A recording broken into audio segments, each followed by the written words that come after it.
Are you ready, Kayla? No. Okay.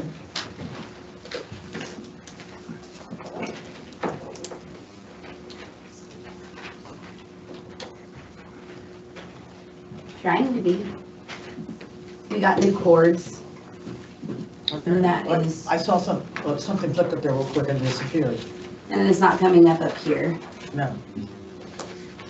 Oh, wait a minute. Now if it will stay there, see, I can't get it to here where I can read it. Okay. Oh. And my mouse won't go up there.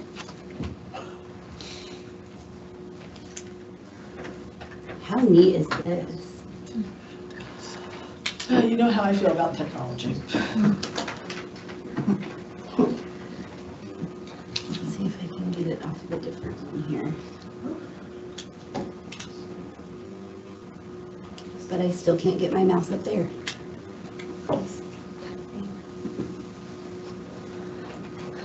Well, we'll go ahead and start, and then you keep playing with it in case you get lucky. Okay, Okay. and make sure we turn our microphones on.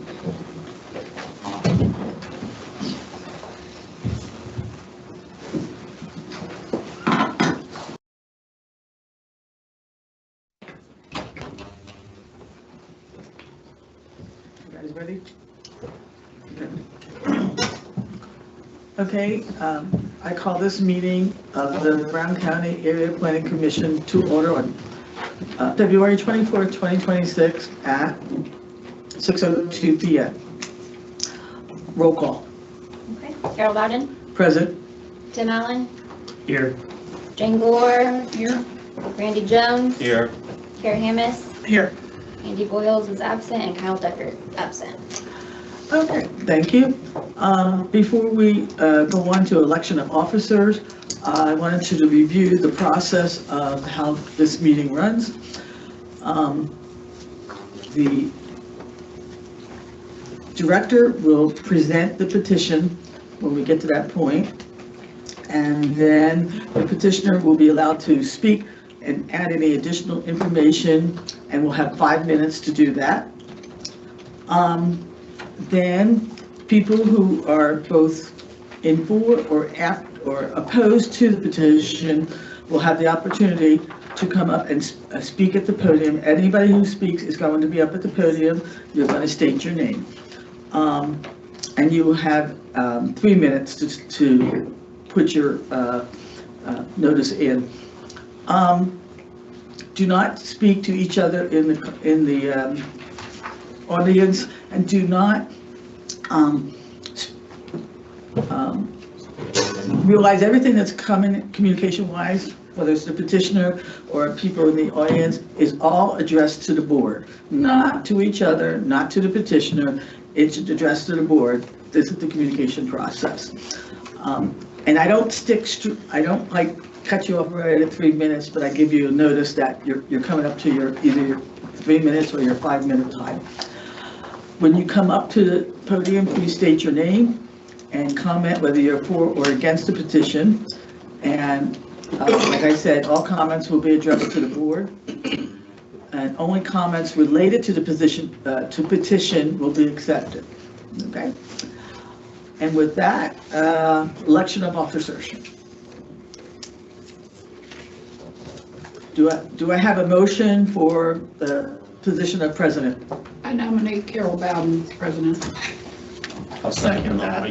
Are you interested? No, I'm just laughing about how fast you did that. She beat me to it by one time.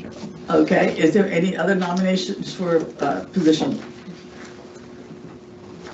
I'll move nominations be closed.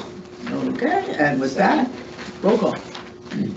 Tim Allen, Yes.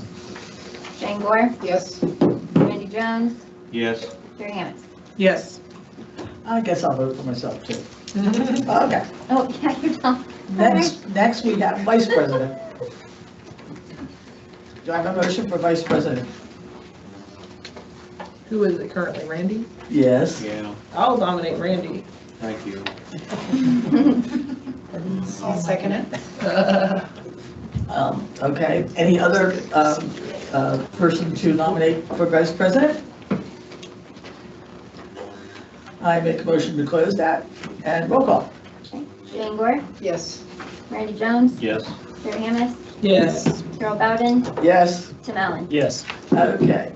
I make a motion, we need to make a motion on attorney, and that would be Dave Schilling. Do I have a motion? I move that we, well, first of all, Dave, are you willing to continue in your Of course. service to this county? Yes. Okay, I'll move that we nominate Dave Schilling for legal counsel for the commission. A second? I'll second it. Any other discussion? Roll call. Okay, Randy Jones, Yes. Terry Hammond, Yes. Carol Bowden, Yes. Tim Allen, Yes. Jane Gore. Yes. Yes. Okay, great. Motion carried. Thank you. And last but not least, secretary for the year. Do I have a motion? That's Danielle, right? Yeah. Normally. Yeah. I will also make a motion for Danielle.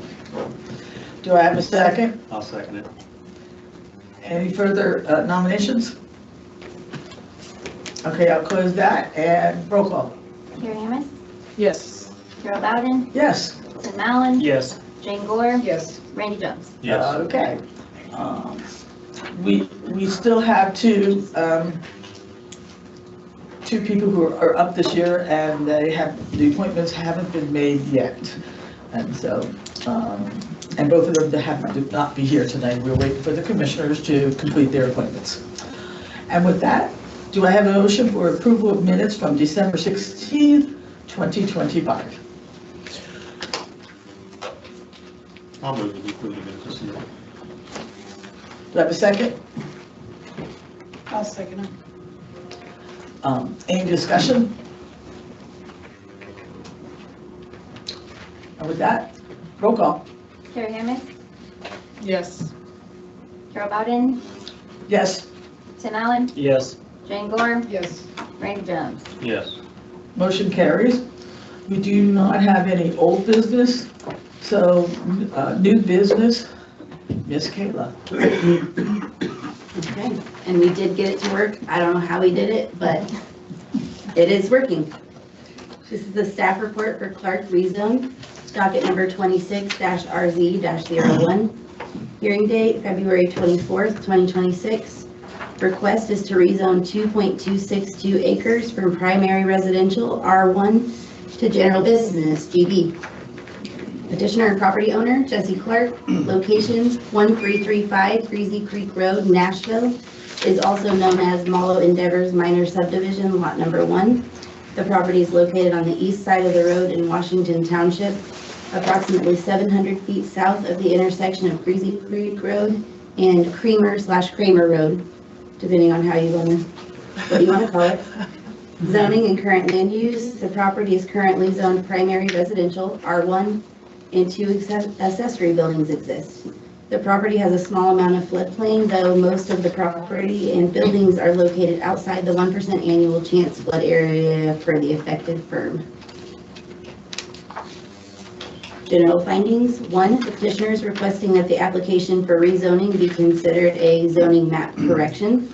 He has outlined several reasons that he believes the property should be zoned commercially, including the current tax classification as well as previous business uses.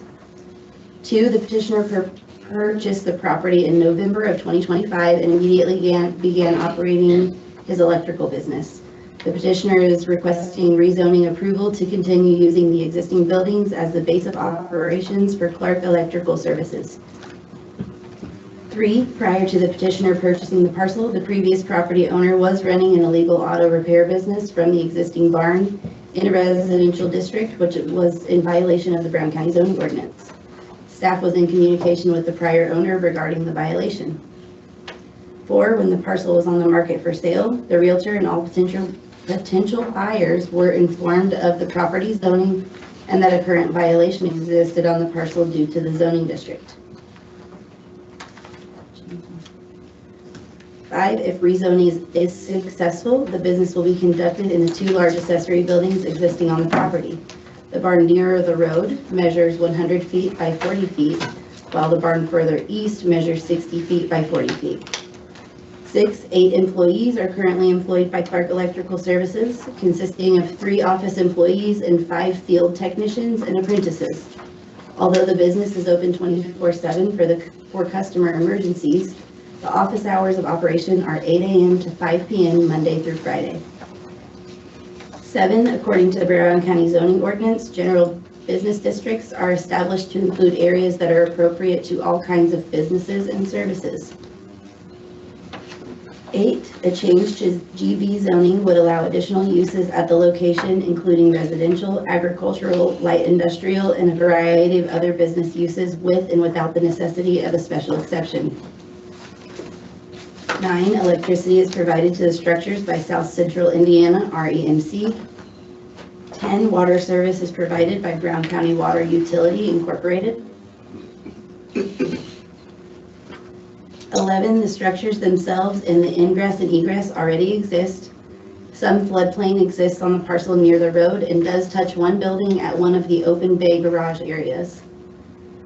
12, permit number 1476 was issued and approved as submitted on December 22nd, 2025 for a commercial driveway permit from the Brown County Highway Department. 13, an old septic system exists on the property. The petitioner was advised that if any changes are planned to the buildings, a new system would be required. The septic system specifications worksheet was reviewed by the Brown County Health Department on June 9th, 2025. The worksheet indicates that the soils are appropriate for installation of a system if the system is designed and built 1 foot above the flood line. 14, according to the official zoning maps within section 18, parcels fronting on Greasy Creek Road are zoned R1 primary residential and FP floodplain. Parcels fronting along Kramer Road are zoned R2 secondary residential. 15, approximately a half-mile north, the Schultz parcel was rezoned in 2023 from R2 to GB. Approximately a half-mile south, annexed into the town of Nashville and carrying Business District 1, which is B1 zoning. The Brown County Highway Department and the Soil Waste and Recycling Center are located. Also in the town of Nashville limits zoned Business District 3, B3 zoning exists the fairgrounds. 16, the Brown County Comprehensive Plan under overall goals provides, quote, to consider the impact of changing land use development on adjoining landowners. 17, supporting policy states that commercial development should have minimal impact on adjoining property, neighbors, or public roads.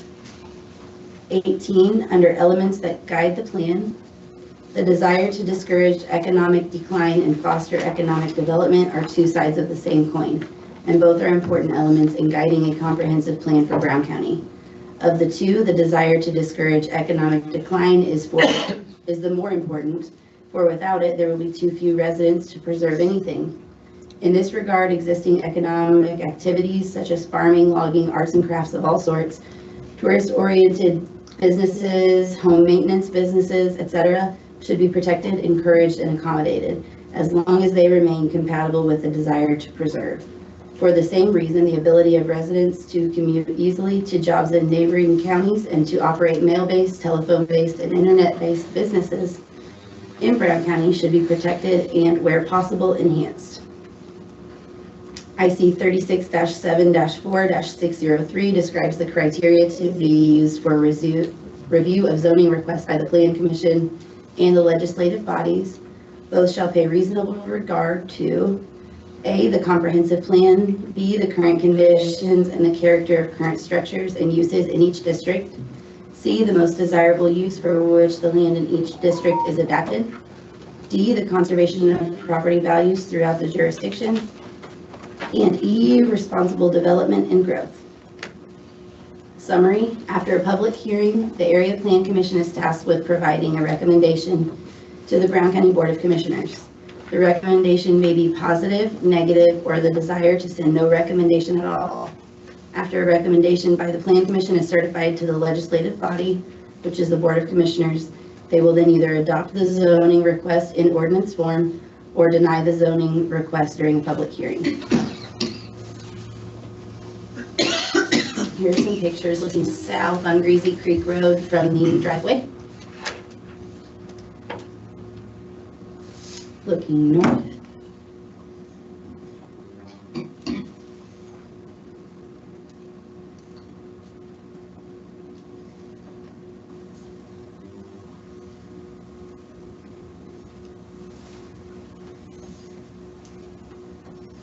This is the snip from the DNR map, so you can barely see the pinkish here, if you can see my mouse.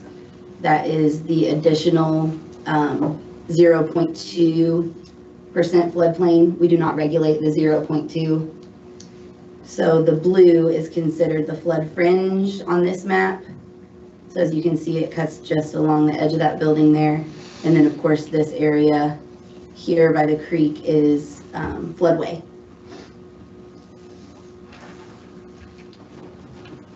This is the site plan. So here's Greasy Creek Road over here on the left side. It's the first building that you see there, and then the second building here. And that is the end of the report. Thank you. Any questions for Kayla? About cards. Yeah. 19 were sent and 10 were returned.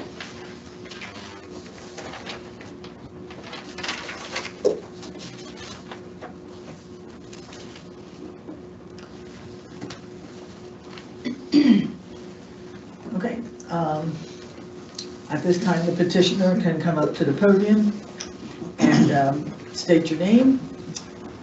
And you've got 5 minutes to tell us any additional information that was not on the petition or any clarification. Is there any way I can get a few more minutes? I've got a 20-minute presentation, and I wasn't aware that in a PowerPoint. Have you ever watched any of the meetings here before? I'm sorry? Have you ever been to here or watched any of the meetings before? I have not. I'm sorry, but that's been the standard of practice. Okay. So I've got a PowerPoint together that's about 40 slides, so I'm going to try to go through them really, really quick. Most of the content's towards the end, so let me get going on this. Go ahead, Kayla. Let's go here. My name is Jesse Clark. I'm a resident, a father, and a neighbor, local employer. Go ahead. I'm a licensed electrical contractor. We have 400 customers, residential customers in Brown County alone. We work on several businesses in the downtown area, and we also do work in Bartholomew County and Monroe County, and we take on regional projects as well outside of those 3 counties. My kids grew up here from elementary to high school, been in all sorts of school programs, sports, 4-H. Go ahead, Kayla. I'm trying to keep up with you. Yeah, I'm trying to go fast, go ahead. Again, go ahead. There's some of the restaurants that we service. There's several that you may notice frequent. Go ahead. We work with local builders in the area. When we work with local trades that support local construction, our labor income stays in the county. Projects move more smoothly and reliable, and communication and accountability remain direct. Our shop location allows us to stay organized, dependable for our customers, our builders, all without increasing the intensity of the area. Go ahead. We work with out-of-county buildings, builders, and take on those regional projects. Again, those dollars are coming back into Brown County. So tonight's conversation isn't just about the zoning alignment. It's about retaining local services, jobs, and keeping money coming back into the county. Some of the projects that we've done regionally, really help us through slow periods. We're helping Deer Run on an initiative to help light the baseball fields, part of our giving back to the community. Whether we get the job or not, you know, that's regardless. We're just trying to help get something moving forward there, help the kids see when they play their games. Over the last couple of years, we've given out more than $30,000 to the local community in ways of scholarships, athletics, the parks departments, the glass slipper event, and discount labor rates for those organizations that better people here in Brown County from mentally, spiritually, and physical aspects. Go ahead. On our local employment, this is an important one for me. Including myself, we have 9 people. 7 of the employees live right here in Brown County. We also have an apprentice who's doing the high school co-op pathway program, school to work, in addition to the 9. These aren't temporary jobs, they're real opportunities in the skilled trades. We have veterans who have served in the Navy and the Army, a widow who rebuilt her life and supporting herself, a single father working hard to support his daughter. We have employees excited about buying their first home here in Brown County. And we have an employee who transitioned from the food service industry when a local restaurant closed. We have young employees starting out in life and others raising their family. They're eager to grow and learn and experience what I've been blessed to in my life, providing for their families and raising families here in Brown County. The real people and real families and the real lives being supported right here at home. Last year, our payroll exceeded 340,000 with a gross activity of approximately 1.2 million. This year, with current staff, we project 450,000 in payroll. Our generated payroll isn't abstract impact. It goes directly into local households. It becomes mortgage payments, rent, groceries, fuel, childcare, school activities, and money spent at local businesses and local income tax. That's meaningful income staying right here in Brown County. Excuse me, can you come to wrapping up, please? Yes, I can. Our growth does not affect the impact of the area. You'll notice on some of the slides, if you can click forward, keep flipping.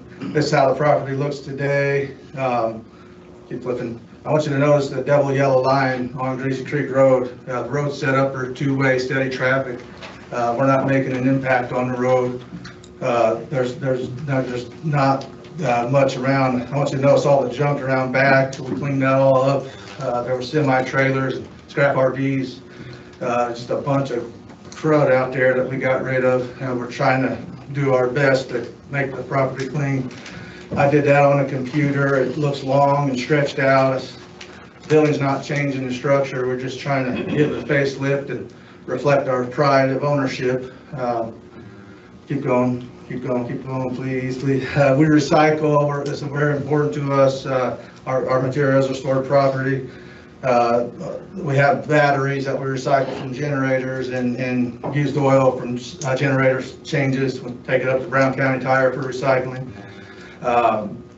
We have guardrails, guys. I know that some people are worried about, you know, the changing impact, why this location works, and what we can do better is to put some tools in place that, you know, make sure that we're keeping the site clean and that we're being good stewards to the land and good neighbors. We leave at 5:30, you know, we're coming in at 8. It's just really hard for me because I'm trying to support 9 people's annual income in 5 minutes. And be respectful to our neighbors. One of my neighbors let me know that, you know, they're happy we cleaned up the junk, and they're happy that, you know, we moved in. Their concern was that, you know, what would happen if I moved out and who would come in. And that's it's a good point. And having the guardrails in place helps protect, you know, that, just that.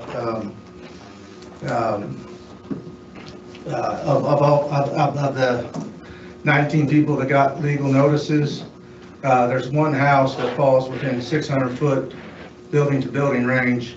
All the other properties are from building to building or are 3 football field lengths away or better.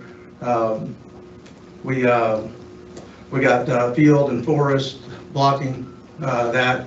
Half of those 18 homes are on a different road altogether up in Artist Drive, not affected by the road at all in what we do. What else can I say? The town of Nashville put an offer in on the place when I did, reflecting the municipal intent. We had this business is the buildings have been businesses for over 25 years, from septic and excavation work to concrete work to recently the scrap guy, and that was used for furniture stores from a guy here in town.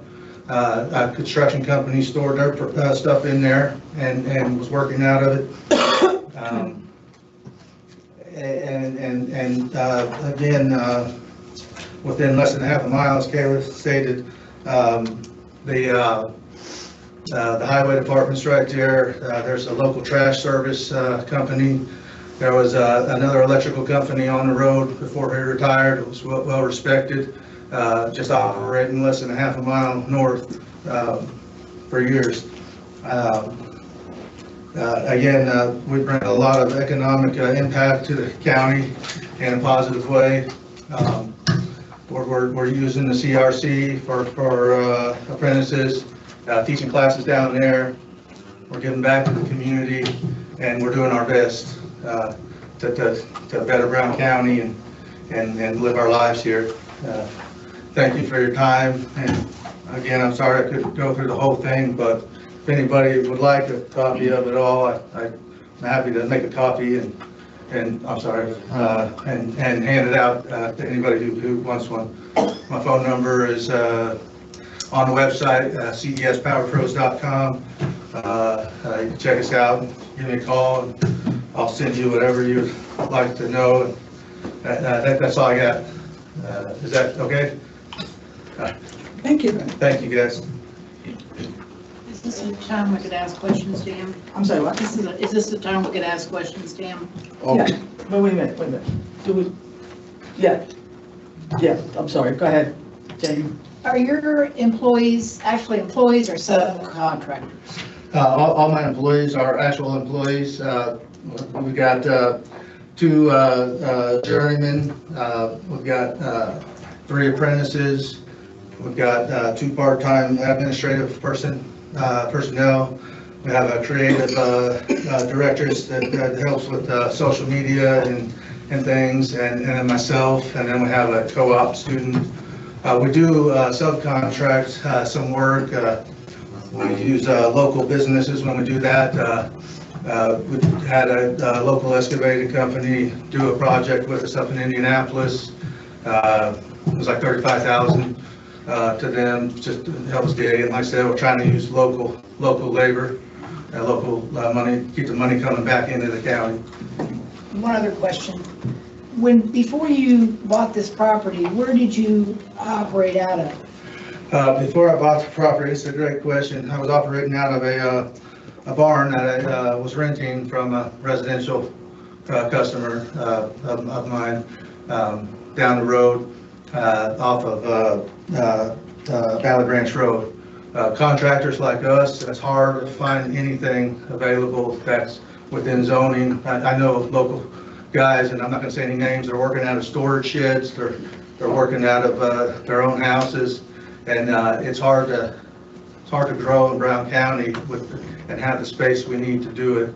That's not infringing on a downtown area where you know, we don't want to interfere with the tourism, and most general business zonings in the county are set up for retail, and we're not retail. You know, we don't have foot traffic, and yeah, those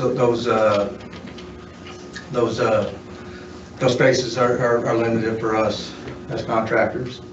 Thank you. Any other questions? Yeah, Mr. Clark, I have a question for you. Are you proposing any kind of storage outside, or all the storage of equipment and vehicles will be inside the buildings?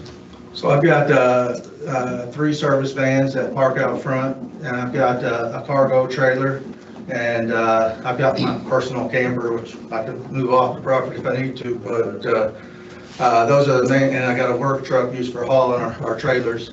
Most of our equipment stored inside. I'm open to any suggestions that if I need to park the vehicles around back, so they're not seen from the road, we're happy to do so. Right now, we try to keep things around the back of the building. Our employees park off to the right. The 3 service vans are in the front. Like I said, there's very little work going on at the site. We get in our trucks in the morning, we leave, and we come back at the end of the day. I'll be there doing electrical bids or taking calls, and the admin people will be doing payroll and taking calls and setting up work orders and things like that.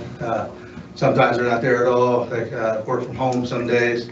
But yeah, during the day, you know, we do get deliveries. We're open to having select delivery days. Cintas comes on Monday and drops off our uniforms.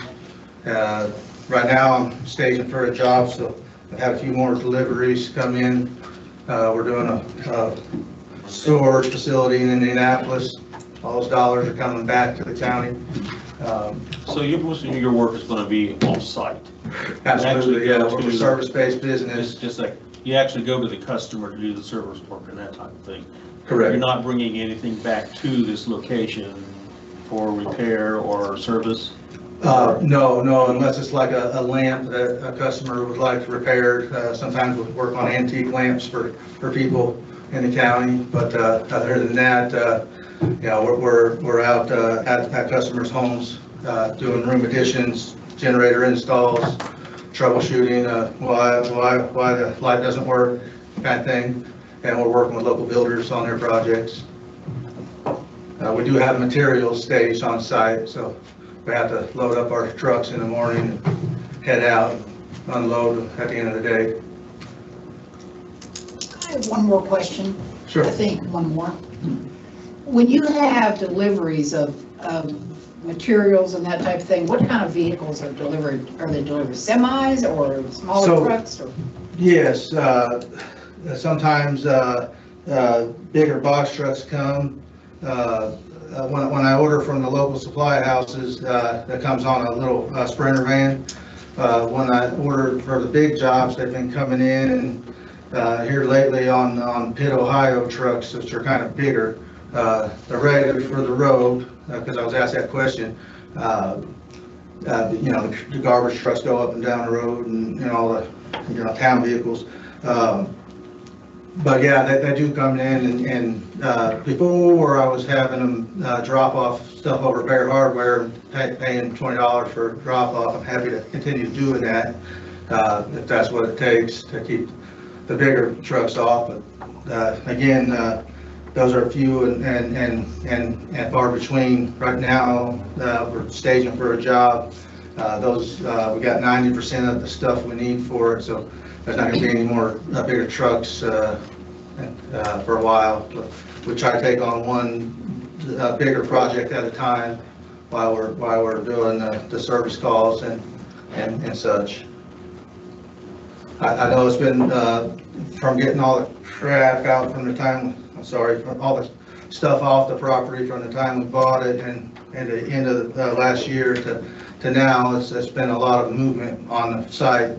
Just trying to get that stuff out of here. It's taking a lot of time and money, and the weather didn't help. But it was if anybody's driving by there, it was pretty rough shape. We're doing what we can to make it better. I have some questions for Kayla and Dave for right now. Kayla or Dave, what, like, as far as in like the zoning, the use table, what would this kind of business, like, where would that fall in the table as far as, like, allowable? Because I just scroll, I don't know that I see anything specific, you know, it's not. So it wouldn't, in my opinion, it would not fall under the professional office, which I think Jesse and I talked about. Let me get my ordinance pulled up here, if this thing's gonna be nice to me. Yeah, I just noted his point, like, this is, some contractors have a lot more big equipment and outdoor storage than this, but this is definitely something that people encounter where it's, yes, it's trucks coming to a location to start, but it's not big jobs happening, it's not a lot of storage. It just, you know, I didn't know where we were kind of slotting it. I agree with you, as far as how professional office is defined, it's not necessarily that, but, because it says, where did I just read that? I'm just trying to, you know, understand the. If you don't mind, we do, as far as the office side of things, we do our payroll there, our scheduling. Right, yeah. We do our work orders there. We have our safety meetings in the morning, and we talk about our plan. Yeah. I'm just looking, I don't know, I'm sure in this process you've maybe looked at the zoning ordinance more than you ever wanted Sure. to. And I don't know much about it. Well, just so there's like a use table that says where things are allowed, when special exceptions are allowed, and there's like definitions that say what those things are. So like, for example. So I just went under, sorry, go ahead. Well, I'm just gonna share kind of professional office, a building or establishment for the provision of professional services typically provided by but not limited to doctors, lawyers, architects, financial advisors, stockbrokers, and engineers. But that use is allowed in like an R2 with a special exception. So that's kind of why I was asking where it So I just falls. looked But I agree, it under- doesn't. Goodness gracious. May I say something else? Business uses, general business, so that is on, if I can find the page number here. 73 of the ordinance. Yeah, I mean, I guess that seems like the most That seems likely like the only catch-all appropriate. of what's in the ordinance currently. It just, Mhm. I'm just thinking about how this is an unfortunate, like, gray area, kind of not clearly defined. And the petitioner and I spoke about that too at length. We're open to any suggestions or zoning that you guys come up with, what means we can operate here. It's a great location and it fits our long-term growth without having to expand on the property or expand the buildings. We fit into the comprehensive plan pretty well, I feel, and we're retaining the jobs. Like I said, rezoning to general business is what I feel is like our direct path. But again, we're open to any suggestions or what we respect the board's judgment, evaluation. To that note, Dave, what, you mean, you know, the petitioner talked about like being open to restrictions or guardrails or whatever, but, and I know there's some ability for us to make that, you know, make certain recommendations, but in general, you want to make, if you're going to recommend a rezone, you want to be recommending it with like the acceptance of all the implications of that, right? I mean, what realistically would even be guardrails that, and not even realistic, you know, just like in practice, or how we should be looking at a rezone. Yeah, I mean, you can certainly put conditions on there that would address the types of concerns, any impacts this use might have on neighboring uses, and some of those types of conditions might be suggested by public comment.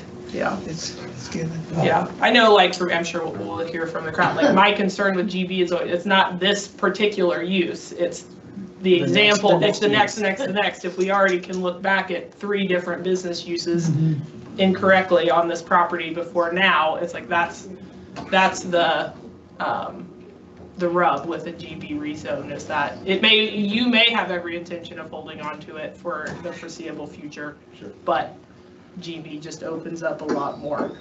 Some of the guardrails that I thought of and we're happy and already doing is daytime business hours. Any landscaping that suggested to blend in better. We don't need a sign out front. We don't need a lighted sign. We don't need one on the building. We know who we are and what we're doing, and our customers know who to call.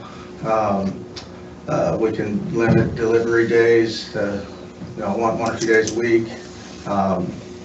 I can park the vehicles around back. We intend to fix up the exterior and make it look better. This is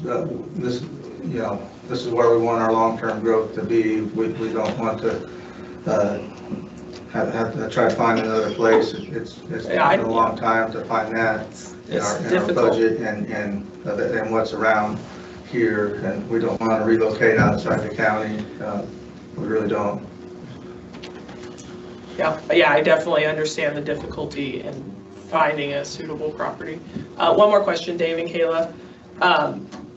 I know, I understand for something like this, like to go for the rezone is the most straightforward and like least complicated maybe option, but can you refresh, like what is the process or what's the suitability of something like a PUD that allows for different zoning uses, but is a lot more like constrained?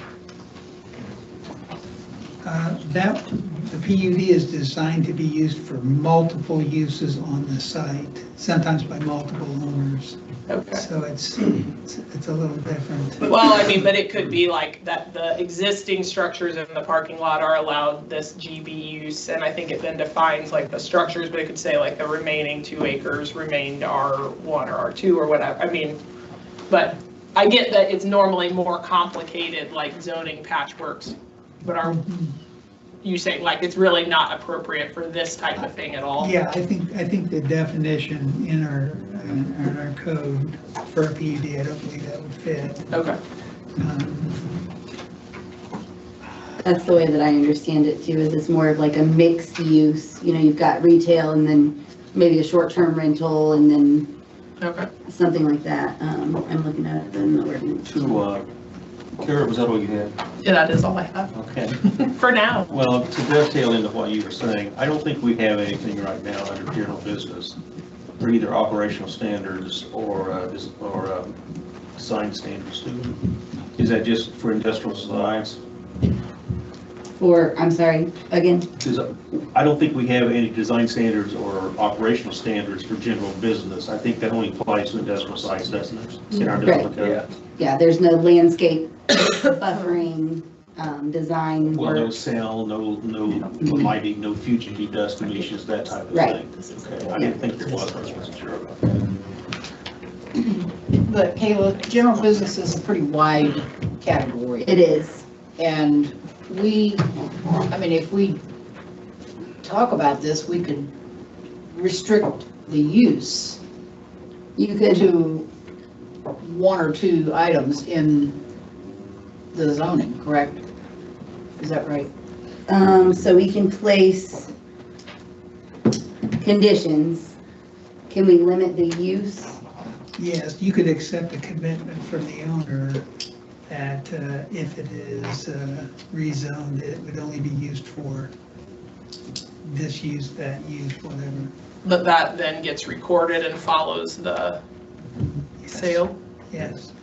And that's like permitted as far, I know sometimes there's like weird issues in like case law of like, well, you weren't really allowed to tell me I could, you gave me the permission, now you can't tell me I can't do all the things that permission entails. So you're saying that though is generally accepted? Yeah, you could, the planning commission and the commissioners can accept the commitments and to limit that use. But it would run with the land. Mm-hmm. So it's a deed restriction It's a recorded restriction. on the deed. Well, you could put it on the deed if you wanted, but It's typically with the ordinance. Well, it would just be recorded through us. So Here. typically what we do is like the ordinance that is prepared for the commissioners, it would be on that ordinance. So then it would go onto the zoning maps as well. It would be recorded. Is that a binding ordinance? Is that something that the commissioners would have to, if found to be in violation, I guess what I'm asking is, who is the actually policing of that? That can be spelled out in the commitments. Okay. And so generally, if you recommend that commitments be accepted, spell out what those are, and then the applicant can prepare those before this matter is presented to the commissioners. And then when you say like defining an allowed use, is that word use tied to the zoning table? Like it has to be a use that's in there, or it could be any use. It could be electrical service provider, even though that's not listed in the zoning or, in our ordinance as a use. Like a service-based business. You know what I'm saying? Like, does it have to be tied to some definition of the ordinance, or we could be more minute than that? Yeah, I think it's something that is offered by the landowner, so they're placing a limitation on their property. So I think they can go as far as they want. Okay. So I want to make sure I understand this. On a rezoning, we can do site-specific restrictions or site-specific conditions?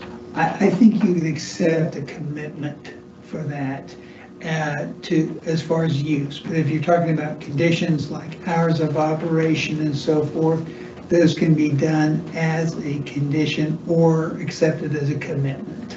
Accepted as a commitment from the petitioner, correct? Which is recorded and binding on subsequent property.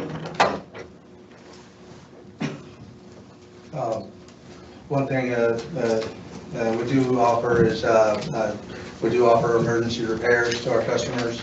It's very frequently, when there's storms, we'll get calls to restore power, to make sure something's safe. When those happen, we will come get a van and go out at night. But most of the time, it's just to make sure it's safe. We're not opening the doors and gathering a bunch of stuff.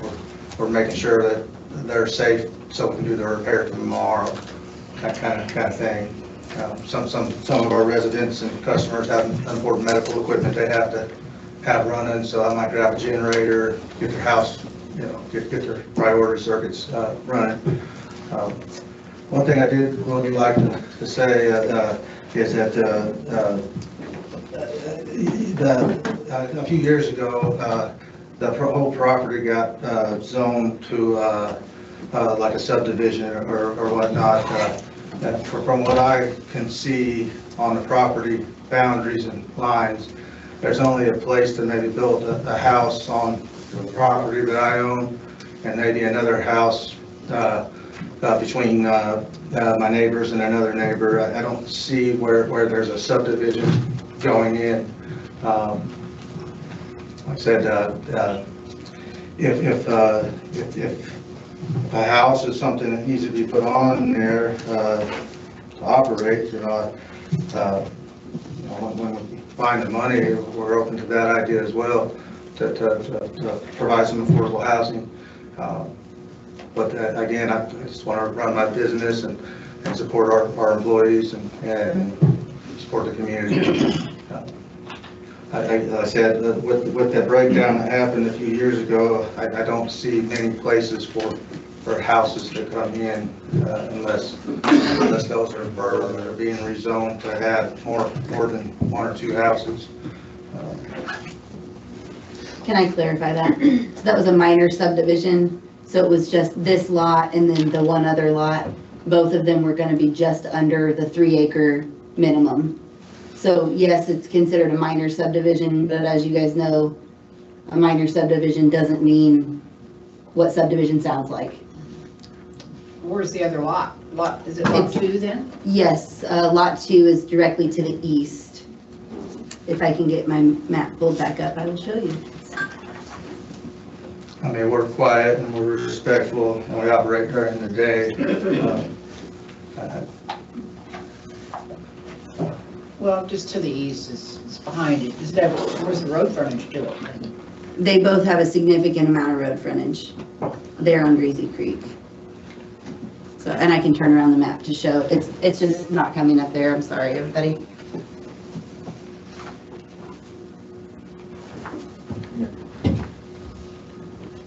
So this is the Clark here, and then So it's where the house is. I meant to say south. South, okay. Yeah, where the house is directly to the south. Okay. If I would have said the right directional. That'd be So behind it. not that one. Okay. I have two comments or questions. First one is, did you check with the planning commission before you bought the property? So, when I bought the property, I was in picking up permits, and I said, hey, I'm thinking about buying this. And I said, hey, it's owned residential, just so you know. And the building department is the ones that told me that, there was a person that, was getting into some trouble for being there, doing their junk car business and stuff. I didn't get that information from the realtors. I knew it was zoned, the realtor made sure I knew it was zoned residential. I told her that, I was planning on operating a business. And with the building's long history, I knew that it's always been businesses, and that the town of Nashville officially put in an offer to buy the same lot for municipal type use. So I thought, well, I wouldn't have any issues. But that has nothing to do with the current designation of that property. Correct. I forget about the town of Nashville, because they're a governmental entity, and that becomes a whole different ballpark, okay? My one problem here. The other problem is that apparently, I read somewhere in here, and I can't find it, that the assessor assessed the property as general business, which they did not check with zoning, so there's a problem there. Nobody ever checked with zoning here. Yeah, And the it just says assessor- commercial on it. And the assessor had no right to do that. They only can do it on what the actual assessment is, whatever's listed here.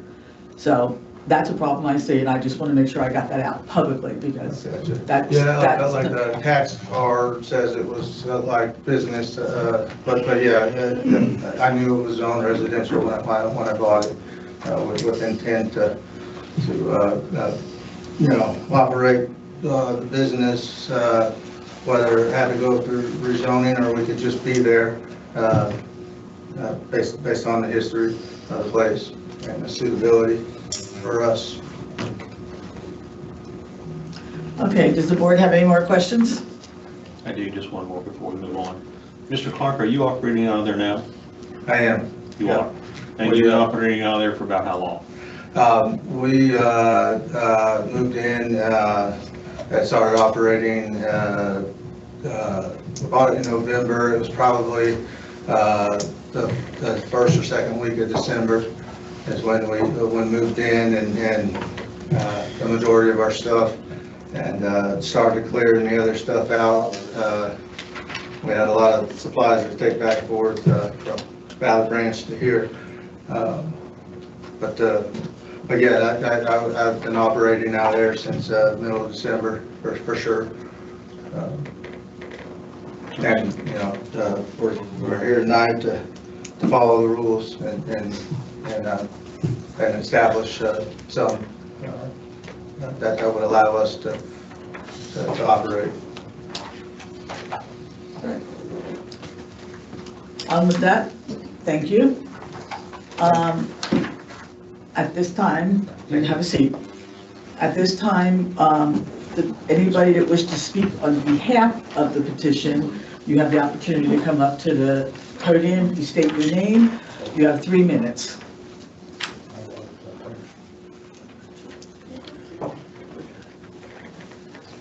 What did you say, opposition or? In support of. In support of. Oh, okay. Hi, is this on? Yeah. Okay, so You are? I am Jim Schultz. I'm the Schultz General Business on Greasy Creek. That happened a couple of years ago. One of the things that's gone on in Brown County forever is that people without zoning predating zoning have used parcels for business. And on Greasy Creek, the parcel in question has been used as a contractor's location for at least 60 years. And so the Rairdens, Jack Rairden, was the one who lived there, and then he passed on his business to his son Tim, and Tim continued with his business there. And there was dump trucks, and there was various pieces of equipment there on a regular basis. So it has that long time use going on. And then the thing that bothers me, and I wrote a different chapter to the zoning, trying to cover this fringe area when we went through this the last time. And I think I called it like a RBA or something. I think so. Yeah, and what I was trying to do in that is somehow we've got to recognize that all of Brown County cannot be gentrified, okay? It's not possible. There's not enough developable land that you can hide service businesses. We were successful on Greasy Creek running a business for 45 years. We had two inside employees and as many as 20 outside employees. Got 1 minute. Okay. You know, you're going back to the Greasy Creek thing. From the south there, you've got the highway garage, you got the recycling center surplus, you got the 4-H fairgrounds, you've got Andy's old storage barns and whatnot that were always part of business on Greasy Creek. You, as previously stated, you have the spicers and all that going on. So,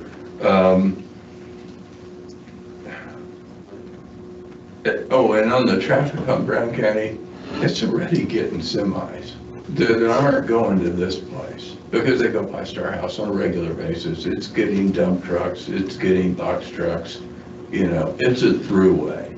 People hauling equipment.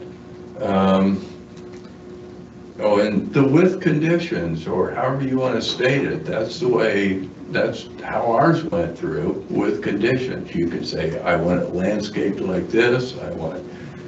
So I would encourage you to approve this, and I think it's necessary for a healthy Brown County to be able to have tidy businesses tucked into the community. Thank you. And I'm going to go, so bye, Al.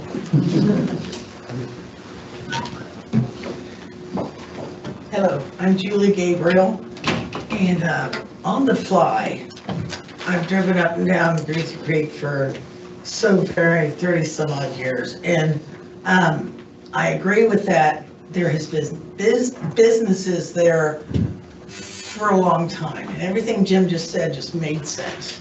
But also recently, since they've been at this property, it's already improved. The semis going up and down the road is frequent, but I was thinking of ambulances and the fire truck access using Greasy Creek. So that road just got repaved, I don't know how many years ago, for the access for everything that we just brought up. And also, there's homes on the west side of the road that I would consider condemnable. So I say this, the looks are already better than before. I love the term conditions, put some conditions on it. It doesn't have to be just about landscaping. You know, there could be conditions, you know, to build a garage in the back to put things in.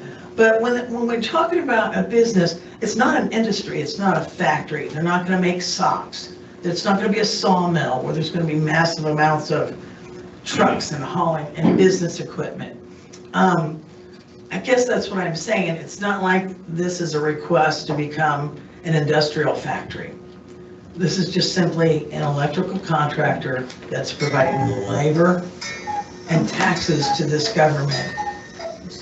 And a cuckoo clock is going on. What I'm trying to say is, I think this is great for Brown County. And that's all I have to say. Thank you, ma'am. Next candidate.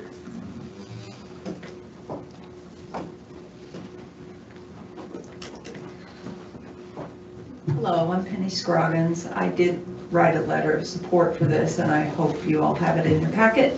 I think everything's been covered, that the points I made in that. I think you're onto something whenever you say, let's go ahead and zone it general business, but put conditions on it. Or is there such a way, like you do tourist homes, where you can leave it residential, but allow an exception for Jesse to operate his business? I don't know, is that a possibility? I mean, that seems like it would solve all the problems. I think everybody wants the property to look better that lives around there. Why wouldn't they? And it has been historically used as a business. So that's all I have to say. Thank you, ma'am. Anybody else? Yes.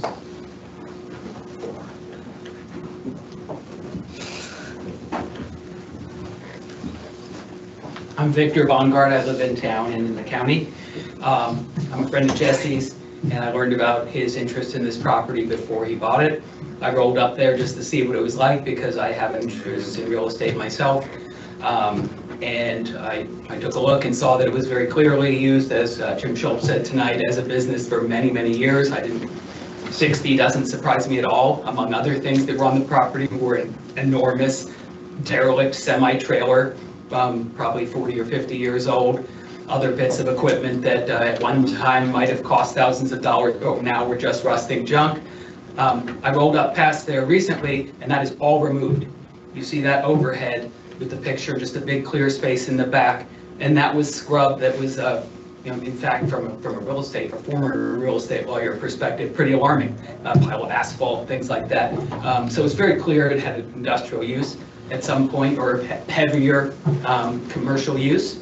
Now the property's clear, looks great. It's got the great access, and it was mentioned 7/10 of a mile from Kramer Road, but the more relevant fact is it's 0.5 miles, as was mentioned later in the presentation, to Main Street and near the recycling facility. So it's a great location for a commercial business, always used that way. I think Jesse and his business hit all the points of the comprehensive plan, not only preventing decline. And if you recognize him when you haven't met him before, he was on the cover of the newspaper just a couple of months ago, handing out scholarships at the school. He's a fantastic resident and community leader, okay?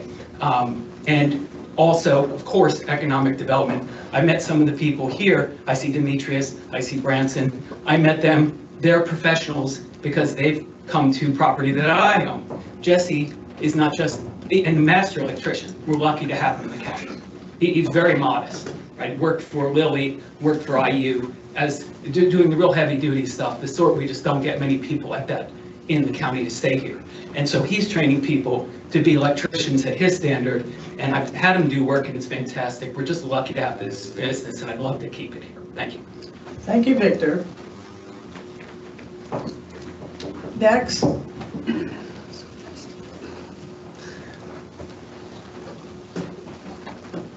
Brent Smith, born here, raised here. You guys heard it a million times. Full disclosure, I have family members that work for Warren, and I have met him. Good people, they care about Brown County. Obviously, I'm in support. When I look at it, and I'm hearing all the businesses and seeing all the businesses that are run out of homes, which we're saying we're not supposed to be doing, we get an opportunity to turn a place that's already looked commercial for so long, go ahead and let it look better, because he does care about what it looks like. He's going to fix it up, make it better than what we've seen the last several years, and we're not forcing him to find a loophole in the zoning or to just hide it like so many people already are. We're giving it the opportunity for a company to work out in the open legally, which a lot are not. So I'm for it. We're used to it being commercial or looking commercial. And even if you turn it residential, unless you get somebody who's really wealthy to buy that, those buildings stay. They're worth too much to tear down. So they're still gonna be there. And you've all been past the residential that have 20 cars in the yard. It could look worse then than what it would as a business. Thank you. Thank you, sir. Anyone else?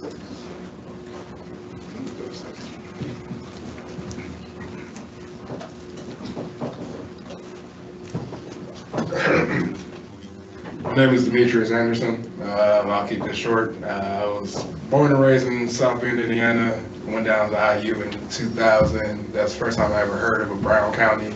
Me and my friends, we have plenty of jokes about it.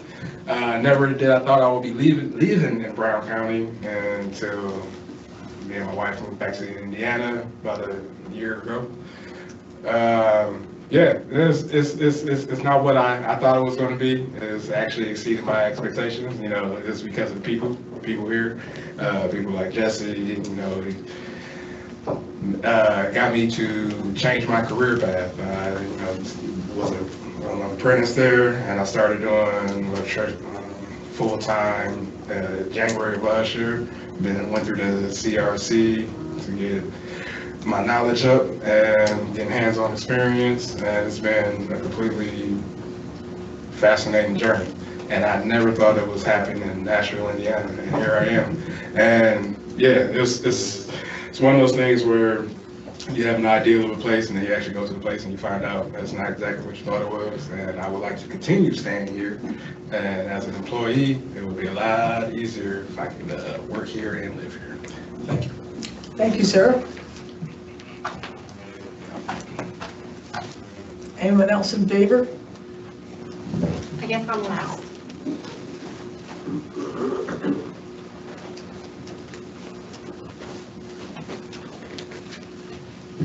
Hi, I'm Denise Hancock.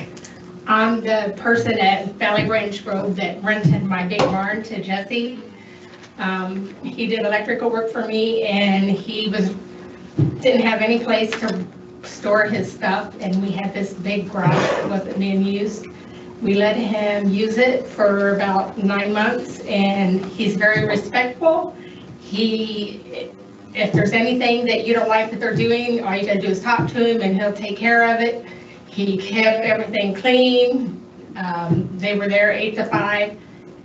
He does a lot of support for the county. He supports the schools with sponsorships for the sports teams. He does the scholarships. He's just a really good guy, and he wants to give back to the county, and I really hate for him to have to move to Columbus or Bloomington because we couldn't get this done for him. Thank you. Thank you. Anyone else? Okay, anybody in opposition Like of a the? break before we start opposition. Can we do a quick bathroom break? Absolutely, we're taking a quick, thank you, because I'm, we're taking a little break, don't get in our way, we're going.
Okay,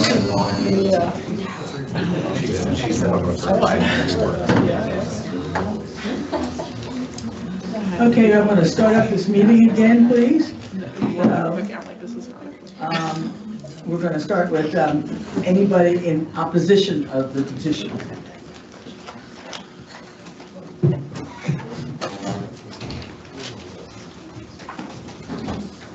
Good evening, my name is Dan Sear. I'm an attorney with Paganelli Law Group.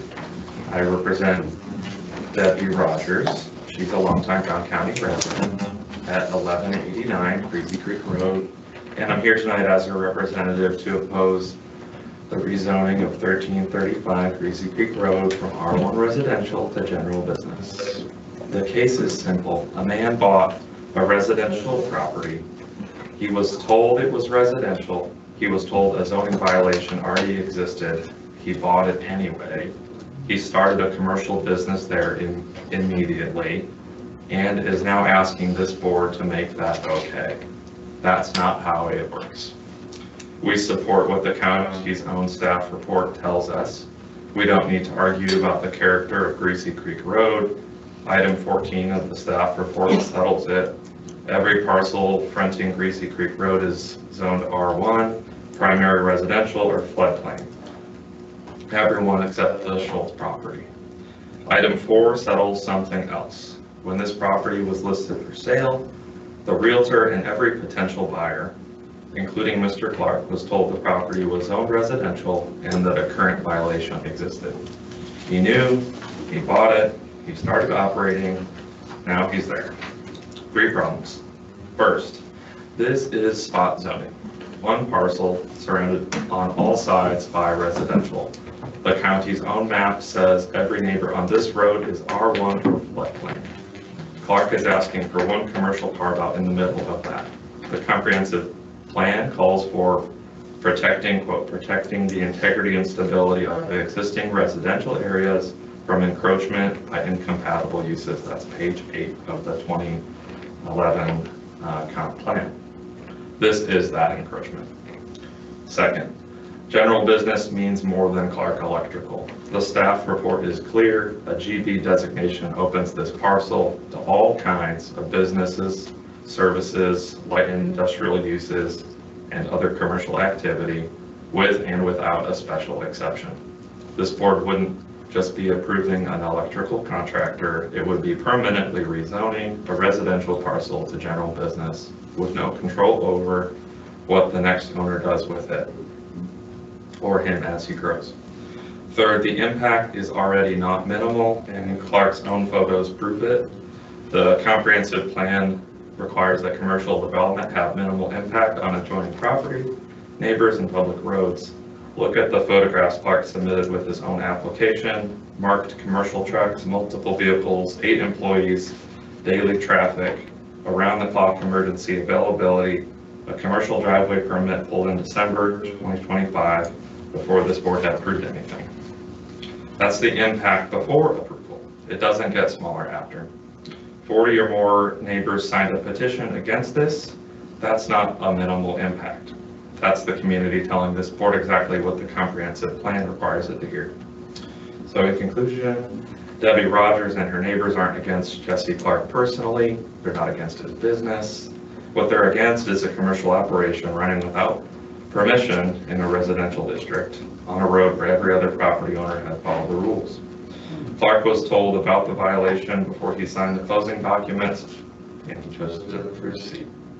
The comprehensive plan, the zoning map, and item 14 of the county's own staff report all point in the same direction. Thank you. Thank you, sir. Okay, anyone else?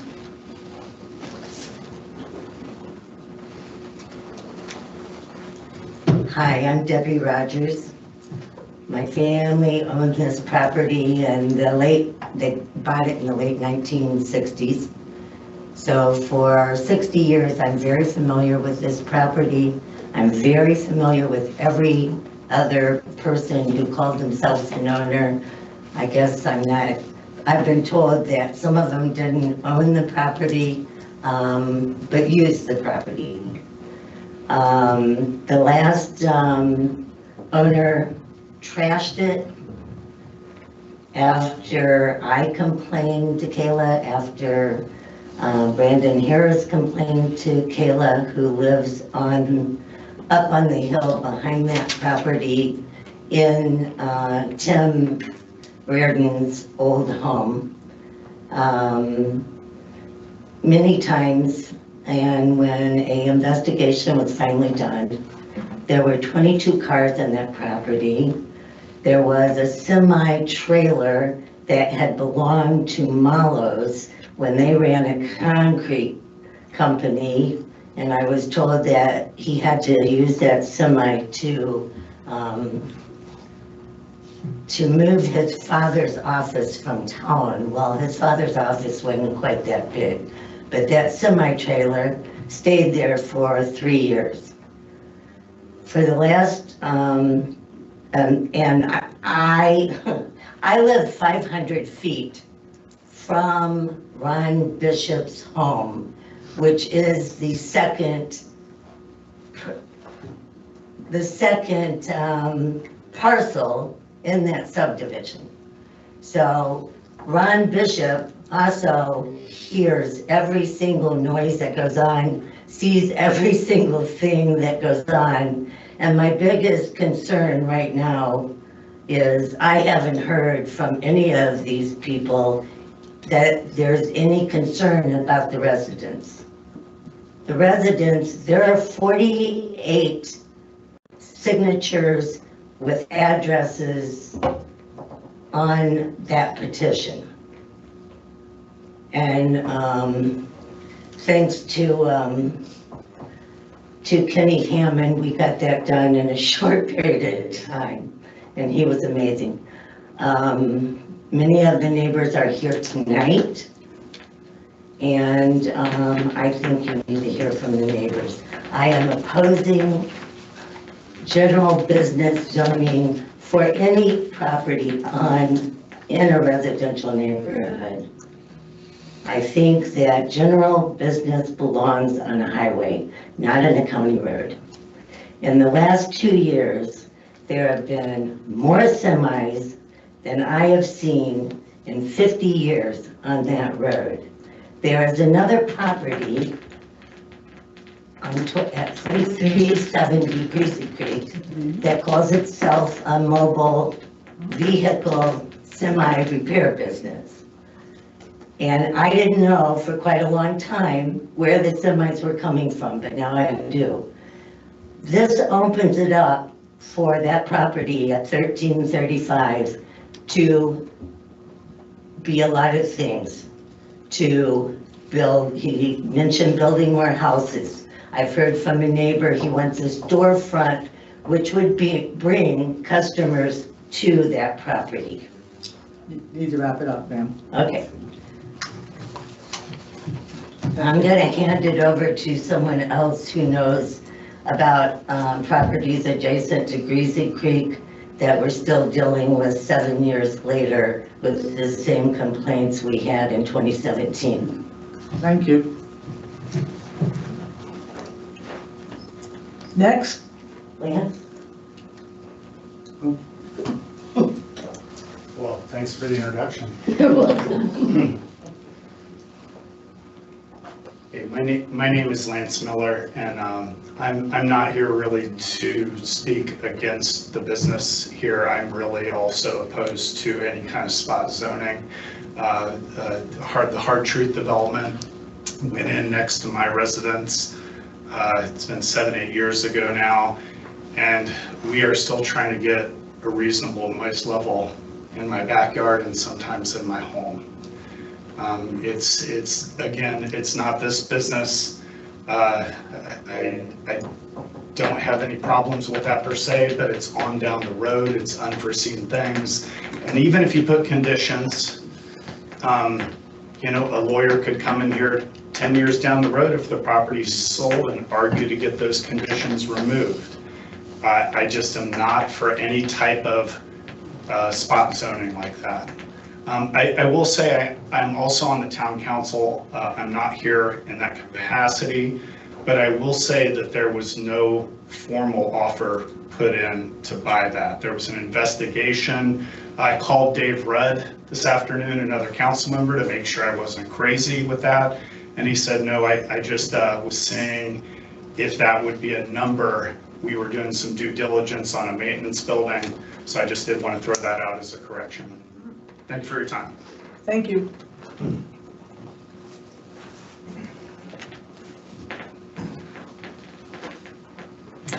Hello, board members. How are you tonight? My name is Brandon Harris. I live at 13485 Greasy Creek.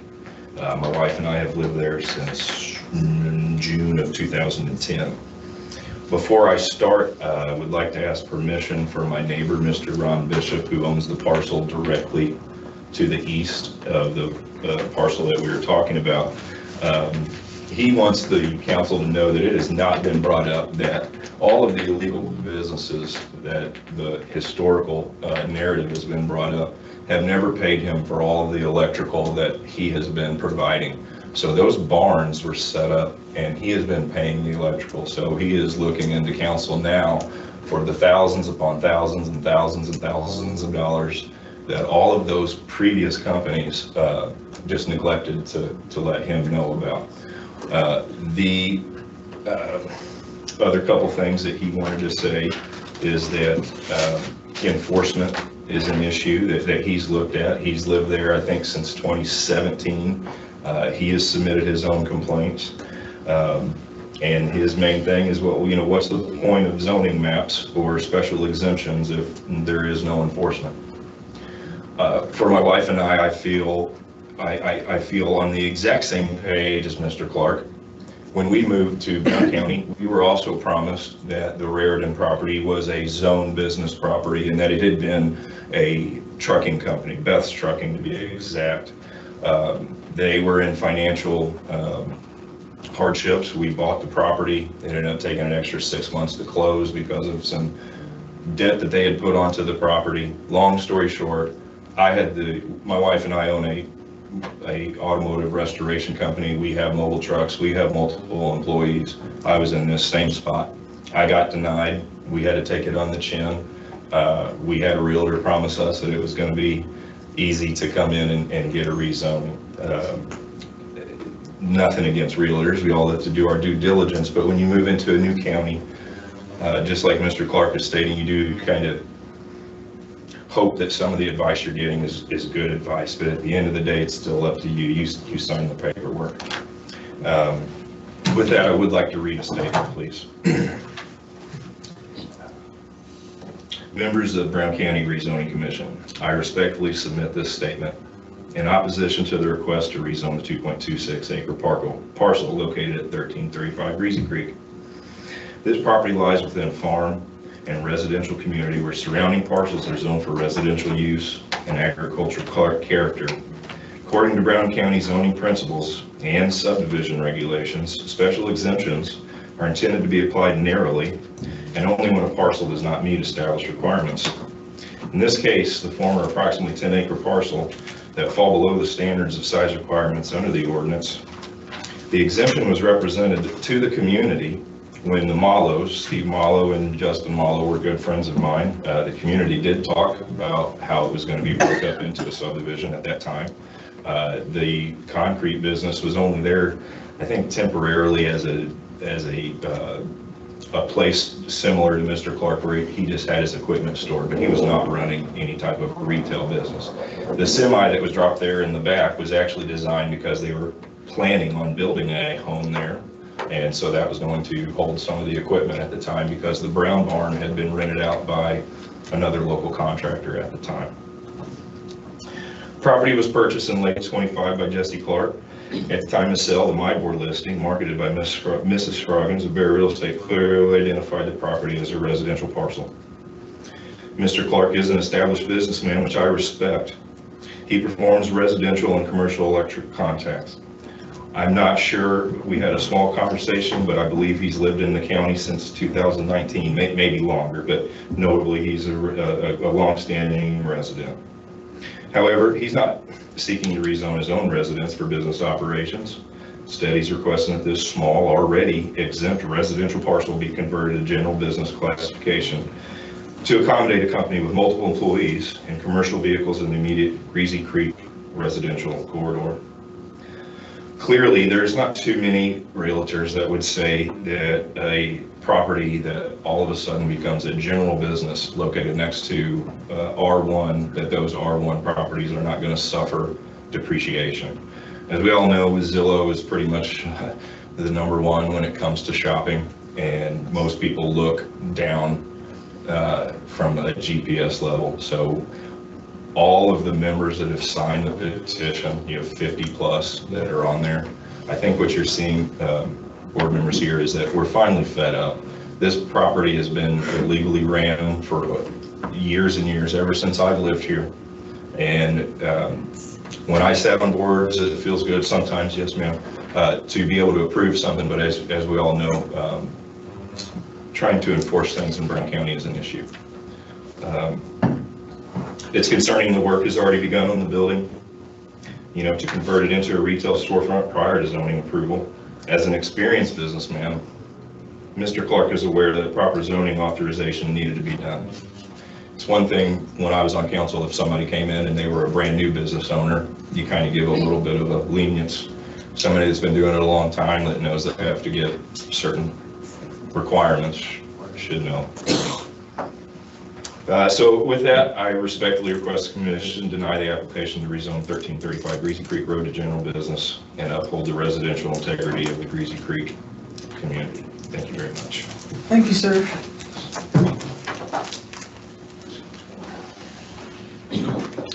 Anyone else? Can I leave a phone here? There is one on this chair you might have been in back there, Jim. There you go. Thank you.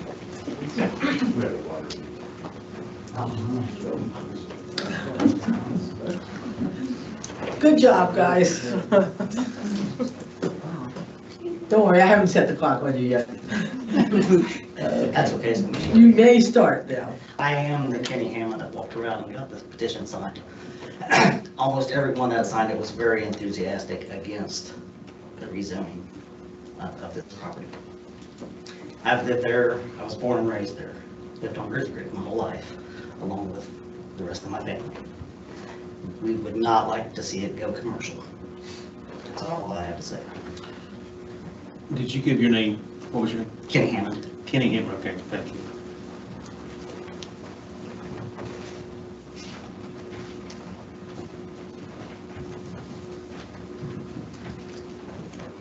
Hi, Scott Hammond. Again, I've lived on Greasy Creek Road for 57 years. Opposed to this, nothing personal, yet you never know who's coming in next. Just as we talked about, the other businesses that have been there illegally, they should have done their, you know, and then this all would have been taken care of before, if it was, could have been. So, again, opposed. It's not personal toward him, it's who could be there next and what type of business they could bring in and change everything about the road. That's all I have to say. Thank you, sir. May I say one quick thing? It was actually what you brought up, Carol. Brandon Harris again. In 2023, the parcel, as you said, was assessed as a corporate tax. That was done as a penalty because of the illegal business. So the council should know that as soon as that was done, the property was put up for sale. Thank you.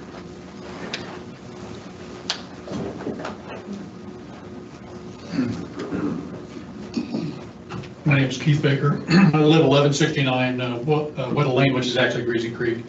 I'm, I guess, 601 feet away from the property, so I didn't get an initial card to reply to you guys. Been there since 2005.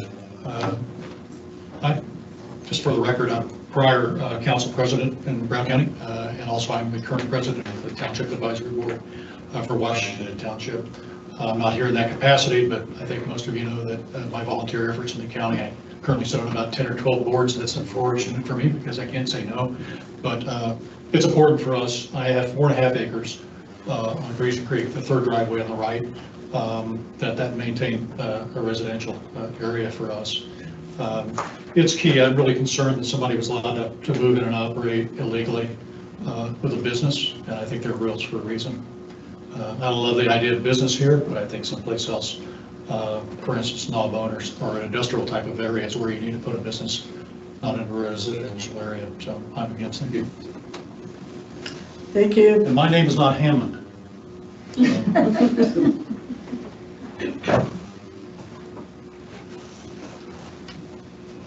Hello, my name is Lindsay Harris. I live at 1345 Greasy Creek Road. My parcel is adjacent to their parcel that is being requested to be rezoned. I am against it due to property value. General business in the future is what my concern primarily is. I do appreciate the cleanup that has happened to the property, but I am against general business. Thank you.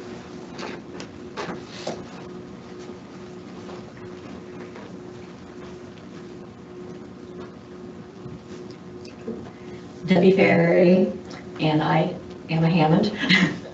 My family has lived at 1531 Greasy Creek Road since 1978, and Mr. Clark has done a wonderful job of cleaning up the property. It's nothing against him. It's what can come with a GB zoning. Lots of things that totally change our neighborhood. So I am against rezoning to GB. Thank you.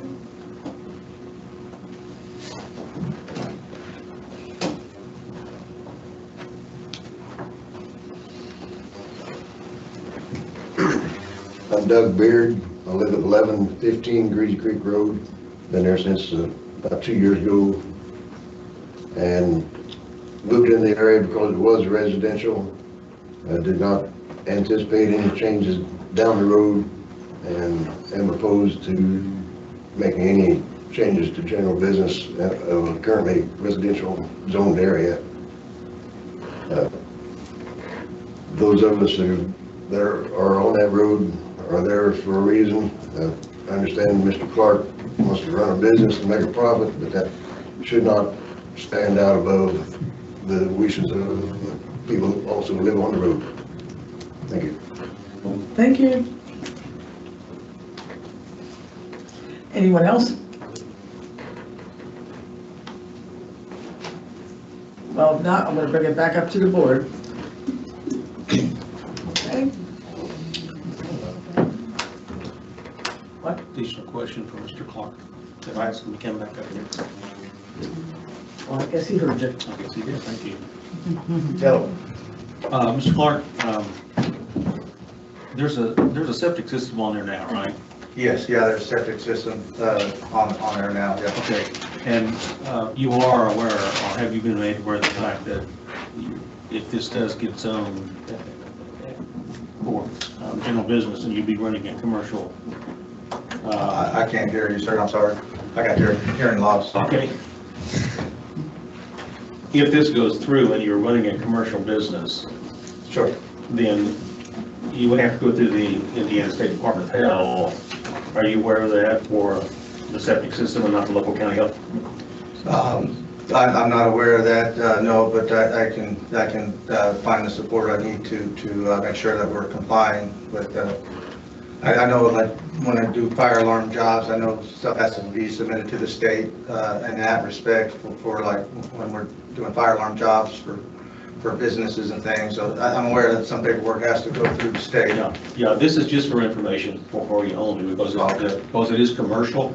People have to be handled through the ISDH, Indiana State Department of Health. Sure, okay. Thank you. Do I have a chance to rebuttal, or is that?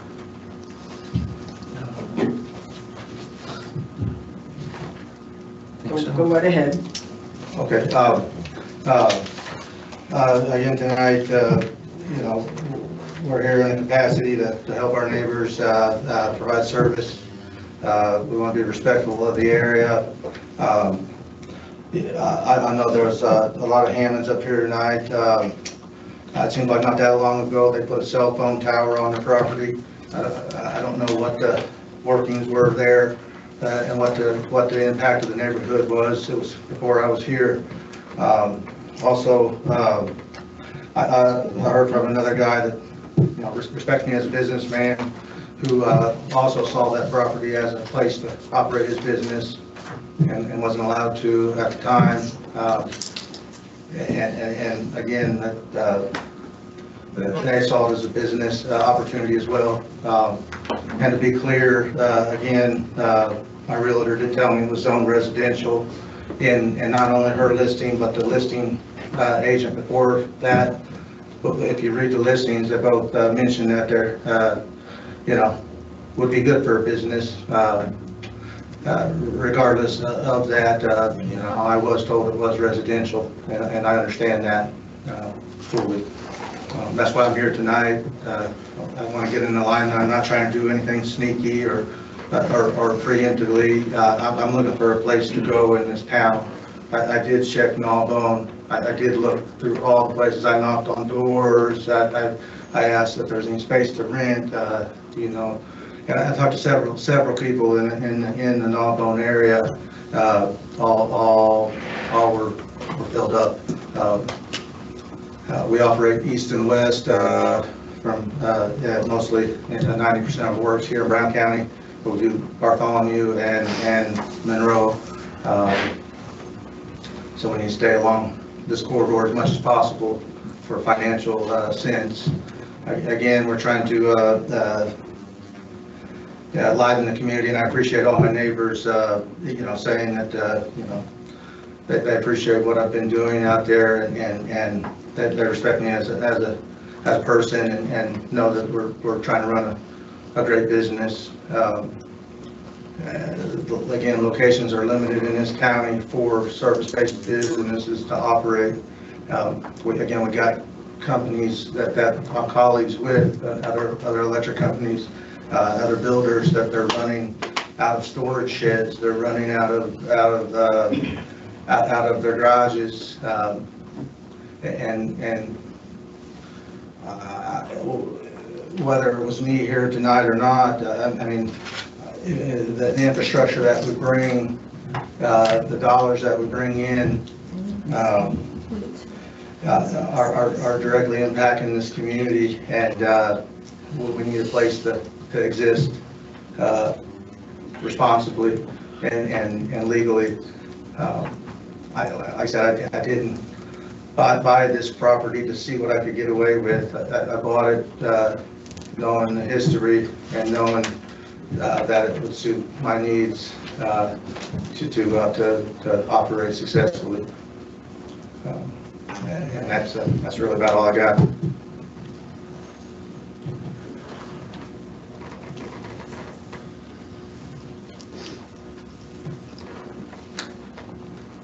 Okay.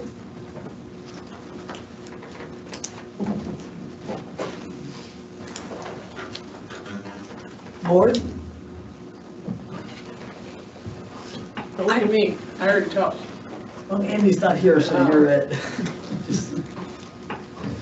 I mean, I kind of voiced all this earlier, I'm just, yeah, I can understand the predicament that you're in with finding a space. I can understand that it's a business that is relatively low impact when it comes to that.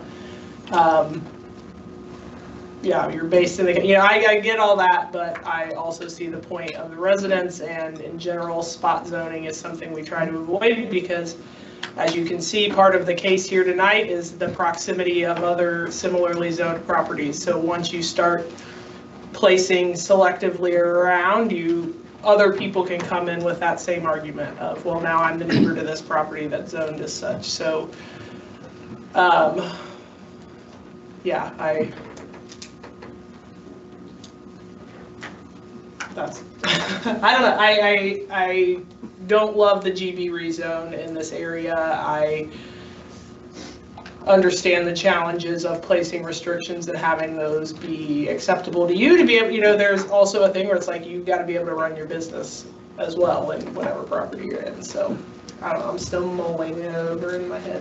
And, I'm sorry, I gotta make this very, Wait, very wait, clear. wait, wait, wait. Did you get permission to talk? Oh, no, I did not, I'm sorry. We were looking at each other talking. Okay. I was just trying to address you, I'm talking specifically about what, if he's got something to clarify. We're pretty well closed with the speaker here. This is the board speaking. Sure. Thank you. Yeah, sorry, I was just trying to respect your presence here and address you, and I get that could be confusing. But, so, I don't know, I'm still mulling over my feelings here. Master Tim? I'm gonna take it, we don't have any zoning maps that show zoning in the area. Is everything around here zoned residential? Is the cell tower zoned residential? Yes, there's a special exception on it from, So can we do like a special exception on something like this with conditions or not? so we looked at that option. There really isn't a special exception that fits with this type of business for And the that's why BZA to. the other option would be like a PUD, which I know, Which doesn't- which says it can be a mix, but it doesn't have to be a mix. Yeah, we For were the- looking at the For the definition. definition, it says it can, yeah, it can be a mix, but it doesn't have to be. So that, I think that'd be, because everybody's against, I mean, there's a lot against the GB rezone. It doesn't sound like everybody's against business exactly, but I don't know, I think that some concessions, like landscape mounds and whatnot might be, but it's gotta be agreed upon by. I do have a snip of the zoning map if you guys want to see it. Yeah, I think, because somebody used a phrasing which would be helpful to clarify, that property fronting Greasy Creek was all residential and floodplain, where like the proximity of the highway department, the fairgrounds, all of that, those are all on other roads technically. Yeah. From that perspective. I was looking on like the real estate listing site and just at like commercial listings, and is that like old Jehovah's Witness location, the church? The church, they're allowed. Yeah, but I didn't know if it was zoned as commercial. That I believe is R2. Because it's far enough up, but it's not a commercial business. Okay. It's, churches are allowed in any. Yeah, I just didn't know what, Yeah. the property could have been zoned something that the church wasn't like. So I've got 2 copies of these that I can hand around. You guys have seen our big giant zoning maps. I don't want to bring them in. Yeah. I'm scared they'll get broken. So this is just kind of a snippet of this one too. So we are in section 18. So here's Kramer. So here's Greasy Creek and it's showing R1. Yeah, all the way through here. Yes. Yeah, Brandon. Where you seeing R1? There's a legend at the bottom. So Oh. this is what R2 looks Okay, like. all right. And this is what R1 looks like.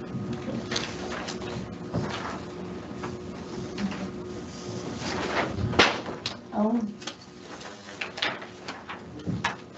So we're in section 18. Mhm. So here's Kramer. Kramer's R2. See how small these dots here are? These are R1. On this side and fronting on Greasy Creek Road. What's the vertical hatching? Floodplain. Is this Spicer's? That is Schultz. Oh, okay. Yep. The old farmhouse thing. Okay. And the cell towers in this vicinity. Right here, I believe.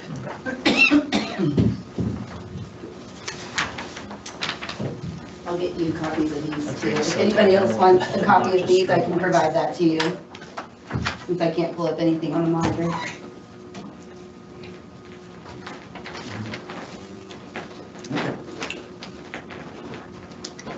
Keep going up the road. Huh? I mean, Yeah, did he- yeah, pretty much that's, I mean, I would want to see the zoning, any other options versus a rezone. And, but you're saying conditional use is not an option, the only other thing would be like a PUD. So when you say conditional use, are you talking about like a use variance? Yeah, We can't do those here. okay. And I think we've talked about this Yeah. area plan versus Versus- just right. plan commission. I'd like to make one comment. I don't know how many people are aware of this, we have been updating definitions and we're working on ordinances. Okay, which is all part of the comprehensive plan, trying to update everything, so, The comprehensive, sorry to interrupt you, I did mean to ask this though. The comprehensive plan that got the draft is just kind of dead with the commissioners, or are they still? I don't know that they've called time of death on it. I mean, It's they're kind not. of just sitting Okay, and waiting. to die, okay. okay. All right, Master Randy? You have to let them. Well, I think there's two things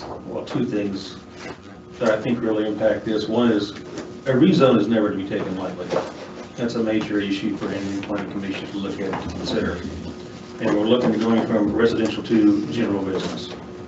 So I understand everyone's concerns in here, because if it is opened up to general business, if you look at our development code, it's going to allow for a number of things to go in there under general business classification. Some things are restricted or would require a special exception, but there's a lot that could go in just basically carte blanche. So I understand where you're coming from on those concerns. The other thing I'm a little concerned about here is the spot zoning. We hear the word PUD, and there is an instrument that can be utilized for that, but basically PUD is also a type of spot zoning.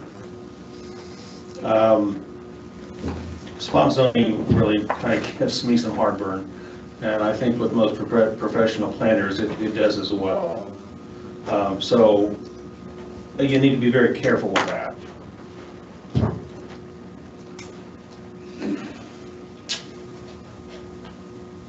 The other thing too is that, and Mr. Clark, first of all, I want to compliment you on cleaning up the property. I've heard that now a number of times from people. So I think it's great that you've done that. We need more of that in Brown County. Sure.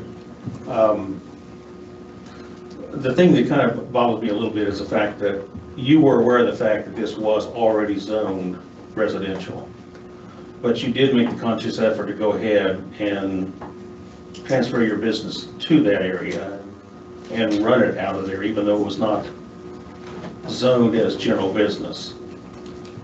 I think you indicated that to me on a previous question that I asked you. Now you can just, right now I'm just kind of, I am correct in that?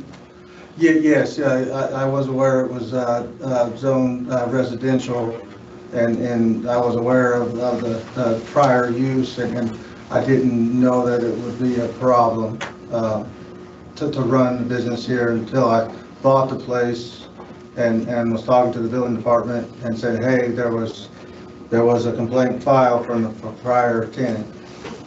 Okay. Well, okay, but you were aware of the Yeah, zoning I status. was aware that it was residential, Okay. yes, sir. All right.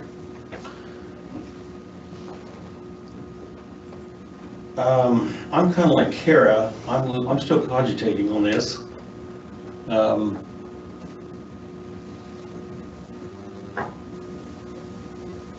So I think at this point, that's really all I have to say. Ms. Jane?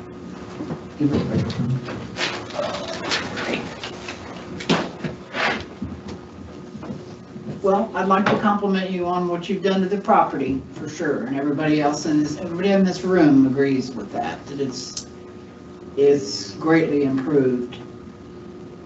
I wish either you'd have done a little bit more research or get more thought about buying residential property and assuming or hoping that it would be zone commercial in a residential neighborhood. I mean, I wish that had gone differently for you, but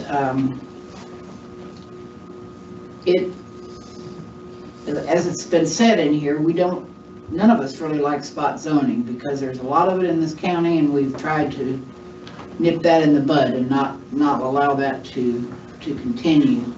And that really is what this is about. It's just unfortunate that it's surrounded by residential, even though there are some commercial properties nearby. That might have been an oversight, or shouldn't have happened. I don't know. It's water in from the bridge. But I'm struggling with this too. But I will say that when I drive by there from Main Street, you know, Mark, if you're going to speak, and I knew she was going to say that, I just thought I'd go ahead and frame it. I like to say that, you know, when I drive from Main Street to the property, less than a mile from Main Street, you know, again, I'm passing the fairgrounds, the waste management district, the highway department, a church, those are all before I get to my property. Again, Andy's old place had businesses. This was a business. There's businesses up the road. It's a double yellow line. It's a main thoroughfare, and you know, you're right. I should have done some more research. I bought the property on faith to get this rezoned, knowing that there's very limited spaces in the county already. You know, I've looked and looked and looked. The places that are available aren't suitable. We're not running a retail storefront. We come in, we get our trucks, we leave, and we come back and go home. We are not running a storefront. If a customer drops a check by, you know, that's invited. But usually even billing's done through credit cards and mail. We've serviced a lot of homes up and down Greasy Creek and Weddle Lane as well. Again, I feel like we fit into the comprehensive plan. We belong here in the county. This is a great place for us and the community. We can get to places fast when needed. You know, we bring economic impact not only through our charitable giving and our community outreach, but our payroll is important. And the programs that I put the apprentices in are important to maintain here in this county. We need more allowance for service-based businesses to operate and sustain and cultivate and develop. There's a lot of residents in this county and businesses seeking out-of-town electrical help because there's nobody here at a capacity that's running legally. And those that are here at a capacity that can do it are in the same boat I am, finding a place to operate.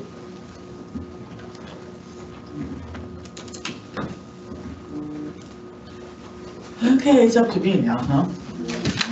Okay, well, so I'm gonna make my comments. Some which you've already heard and some which are a little bit different. Okay. I do appreciate that you have a good business and the kind of business we would like to have in Brown County, and that you are an involved community member.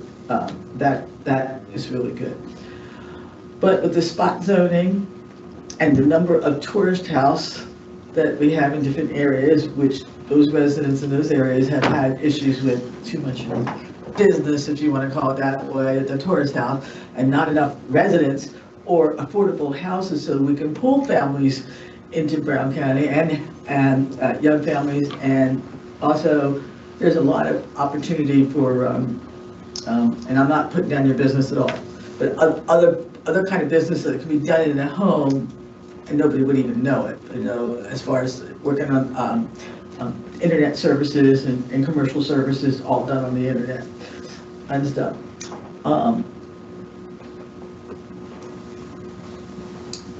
And I'm going to finish up with this too. This is something I say to my patients on a regular basis. To every decision, there's a consequence. Sometimes good, sometimes not good. So you bought the property and now you're suffering the consequence. making that decision. With the appearance that I feel that you did not follow through to double check on the property zoning and stuff. I know when I bought my property years ago and stuff, one of the things we checked very much if there was going to be any issues with the property and stuff, because my particular property happens to be in the next township out of this whole housing area that I'm in. And that was one of the things that I had to be concerned about, because it's like, all right, how does this affect me? How does it affect our household and stuff? So, and there were some things then that people did not realize and had to be adjusted. So, at this time, the board is going to contemplate, finish wrapping up, and then I guess we will make a motion. Okay, well, while we're thinking, can you remind, like, what happens? We make whatever recommendation, Yes, and then what the process, like, tell them, because they need to know there's a next step. They still need to be involved, whatever. Okay, yeah, so whatever decision is made tonight is not the end all be all. So the planning commission can decide to make a positive recommendation, negative recommendation, or they can send no recommendation at all to the Brown County Commissioners. So that's a board of 3. So whatever the decision they make tonight, I will then certify to the commissioners, and then they will post their agenda for it to be heard and then finally determined at their meeting. So this goes to another commission from here. And we've learned the hard way in recent history that they can do whatever they want. Whatever we recommend, they'll get their vote, Yeah. so. We don't always get. And theirs is the final. Theirs is the final, yes. Is there more time there for me to go through my slide, or is it the same 5 minutes? It seems like a very short time to represent. That's up to what their rules of procedure say. Yeah. That would be up to the commissioners. Yeah. Oh, okay. I don't know what they are. I really don't. They're completely different group. You can contact the commissioner's office in advance and ask what that would be. I can get a copy of who the commissioners are from the building department. Yeah, they're on the website. Or is there, I just go in the office and say, Not now.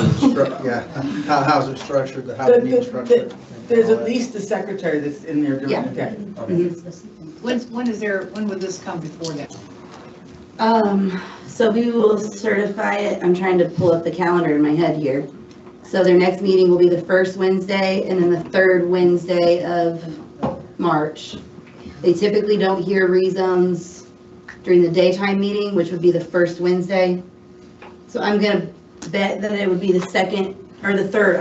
third Wednesday of March at a night meeting that starts at 6 o'clock in here. I can't guarantee that because I don't make their schedule, but as soon as I know, they'll have it on the calendar for their meeting too. And you can always call the office too during the day. Yeah. Yep, call or email. If you guys need a card before you leave, I'll bring cards out too. I guess, Taylor, the question is it best, is there a way to find out what the residents would make them content with if it were not rezoned but used as the proposed? What things they would request to be done if they were, because everybody's against the GB because they're afraid of the future, and I don't blame them one bit. But that's why I always like PUDs, because you can, stipulate, you gotta have this, you can only do this, you can set different, noise limits, you can set so much more in a PUD versus just a rezone. And that's a good question, Yeah. Dave, though, if we made recommend conditions on this, and then another business comes in down the road, can they contest that?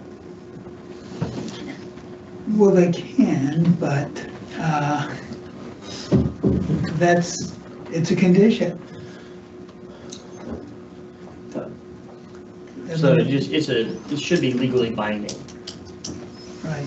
They could come back before just like And just Nah, ask for just something ask. different. Yeah, okay. Your conditions have to be rationally related and reasonable in scope to the objectives of the ordinance. Commitments, on the other hand, are not as limited. They can range a lot more broadly and encompass a lot of different things. So, and I think they're safer from an enforcement standpoint. Commitments being a freely given offer Right, of. and the commissioners can accept those at the next stage as well, so.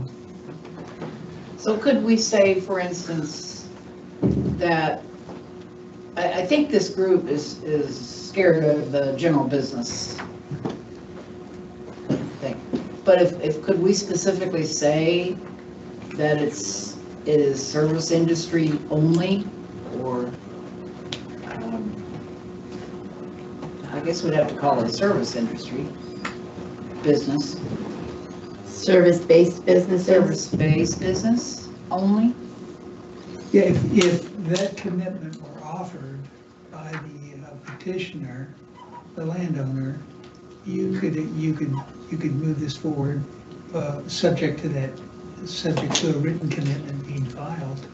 And then, it's up to the commissioners too, so. And they would have, he would have to write that himself, right? Correct.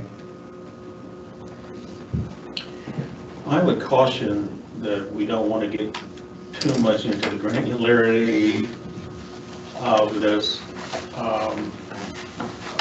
because I'm thinking that probably something like that could be almost applied in every, if not every case, a lot of our cases.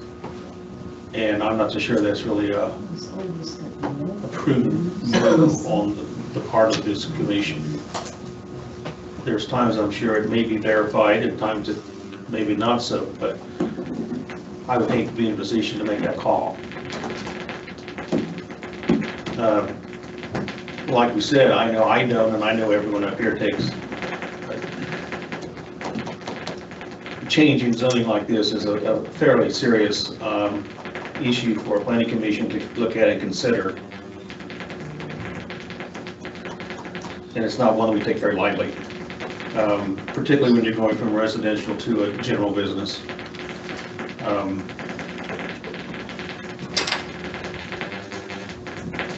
So to expedite procedures, I'm going to go ahead and make a motion, if that is okay with the rest of the commission. With respect to docket 26-RZ-01, petitioner Jesse Clark requests to rezone 2.62 acres from primary residential R1, to general business. I recommend that we give a no recommendation to the commissioners on this. A negative or no recommendation at all? I'm sorry. What do you say? Good point. Negative. Negative. Are you saying no? Is that what To you're not saying? rezone. A negative recommendation. Negative recommendation. to the Positive, commissioners. negative, and no. You're making the no part. A negative to not rezone is his Correct. What recommendation. Kara said. Don't make me get out of the source. What are you looking at me like? I'm just looking, Are you clear? Because I'm tired of looking at Yes. you. Okay, The okay. no recommendation would be like, we're not giving a recommendation. Right, We're right. abstaining. And he's saying, A negative recommendation. okay, To not thank rezone. you for the clarification. I'm a good Randy translator, I think. Is there a second motion?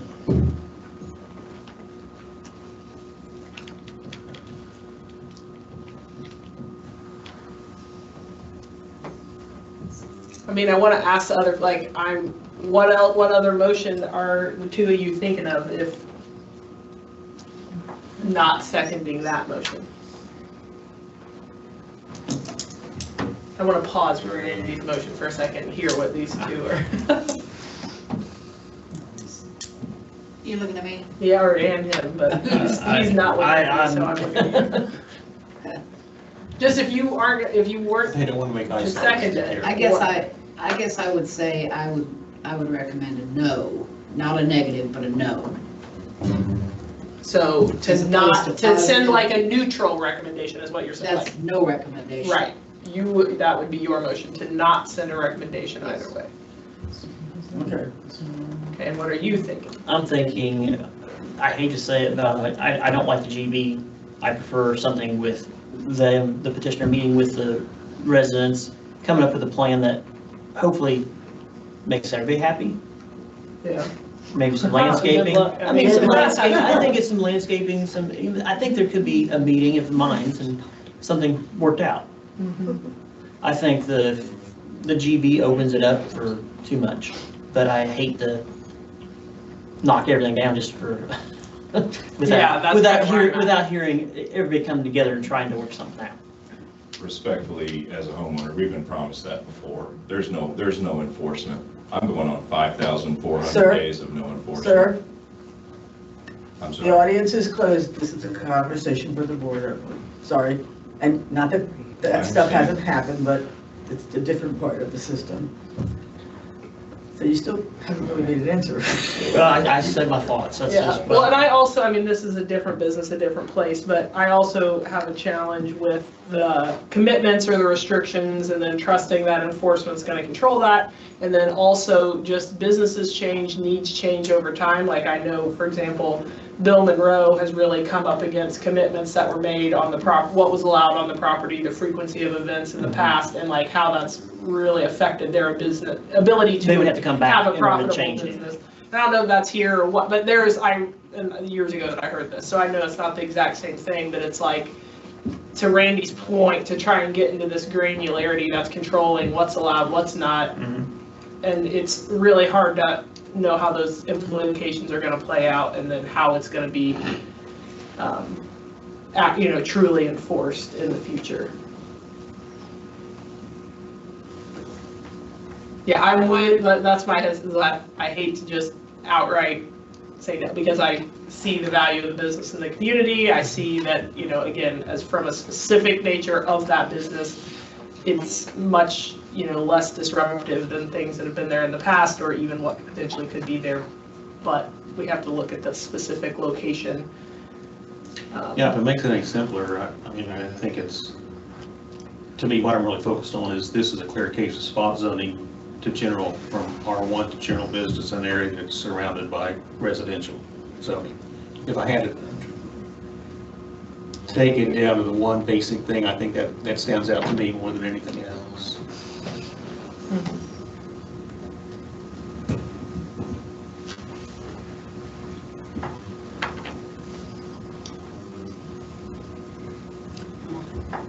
Somehow it's just the table. Yeah, from a purely a plan commission perspective, I will second Randy's motion of a negative recommendation for rezone. Okay, so that's got 2 votes. So I think now she's got to do her. Well, wait, we got to finish. 2 other people haven't talked yet. I haven't talked. Okay, I'm still confused about a no means, see if I said it. No recommendation made, meaning that's one of our 3 choices. Yeah. And that's what Jane said, Yes. right? It's like basically not taking a positive or negative stand. There's 3 points, and you said no recommendation, and that was one of the 3 choices. Let the commissioners decide. Right, and then Randy said no, basically. No, he said negative. Negative. Negative, that's right. You're no recommendation, you're a negative, and you're the negative, so. But I'm saying I'm seconding his. Okay, so his, Randy's, okay. And you don't have any opinion right now? Split still. He's about gonna have to. I'm gonna have to have a She's gonna read his decision in a name. minute. You're second up, so Yeah. think fast.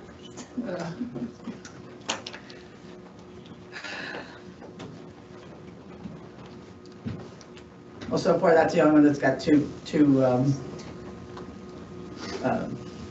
motions and nothing else. Yeah. I'm also with you, Jane, because it's like the commissioners are gonna just decide it anyway, but I hate to abdicate from a plan, like I said, from a plan commission perspective. I think we can be in agreement that Yeah, I'm really uncomfortable with that kind of an application. And our 2 Just hours that we spent on Even if this. they're gonna, yeah, And we have take it away spent from 2 the hours state. on this, so it just wasn't a willy-nilly thing and stuff. So, so we have a first and a second motion on the negative recommendation. And I guess we go to roll call. Carol Bowden, How do we, Huh? how do we If you say yes, you're Yes. agreeing with the negative recommendation. Okay, all right. Yeah, yeah. We're agreeing with Randy at this one. Okay. Okay, Agreeing or disagreeing, but right. So, With the rezone to GB. with a negative. With the negative recommendation to the Brown County Commissioners. If you say yes, you're saying send a negative recommendation. we're agreeing. Okay. And this is governmental processes. This isn't common sense, people that wrote out things like this. This is the highfalutin words you get from your doctor. Okay, so, Carol. anyway, yes. Tim Allen, I will state that I'm going to say yes, only, but because of GB, I think that something can be worked out, but I would hope something could be worked out with them and the residents. Jangler, No. Randy Jones, Yes. Carrie Ann.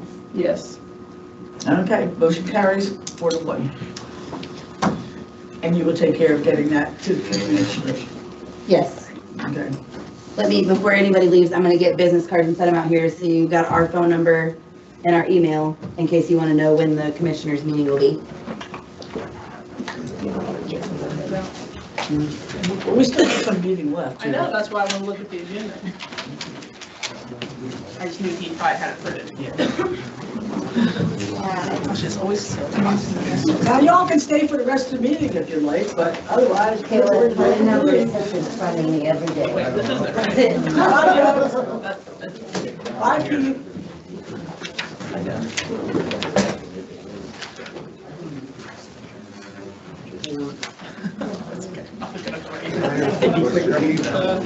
Probably what you're writing on right there. Can I ask a question about policy? It doesn't deal with this, but it kept coming up. We're still. Just curious of how things work. What things work? Enforcement, a lot of people are talking about it. No clue. So how does that work? Well- You're supposed to be out driving the county over there? So it's complaint driven, and so if we get a complaint, then we start an investigation. And a lot of times with businesses, it is hard to prove whether or not someone is running the business. There's not a sign, you can't tell, sometimes there's one car, sometimes there's six, some people have 6 kids that are drivers license. Yeah. Yeah. I was just curious on how the Yeah, we're complaint driven, and whenever a complaint comes in, we take it seriously and we try to investigate for those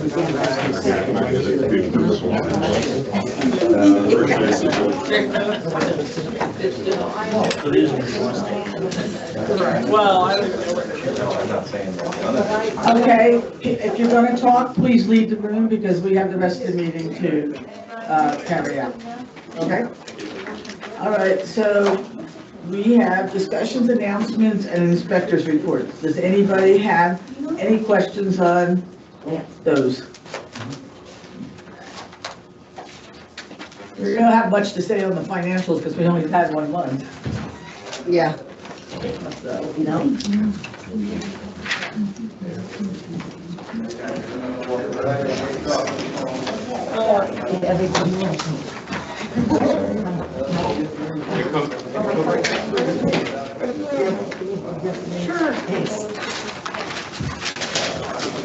Something I've wondered about the building inspector, like, is there at any point, some of these ones that are just on here for forever, like, whatever happens? So if they're on there for a really long time, I know that, say Harmony Tree Resort, they have had to renew their building permit at least once. Yeah. And now the business is for sale, so I don't know what's gonna happen with those permits. A lot of the stuff with the state, getting approval from the state is taking quite a while. So on commercial buildings, I know that that's been kind of an issue. What about like the hard truth, the timber pavilion that required the rezoning before They have not yet applied for rezoning. I have an email from Chris Curtin that promises that they will. So next time I see him, he will be held to that. Yeah. From what I understand, and I've asked around, there's nothing going on in that building. They just had that, and this is only what I've been told. They just had all that material and it was gonna go bad sitting, so they went ahead and put it up on our property. No one's using it, no one's doing anything with it commercially. If anybody knows any different, let me know. And then, ask.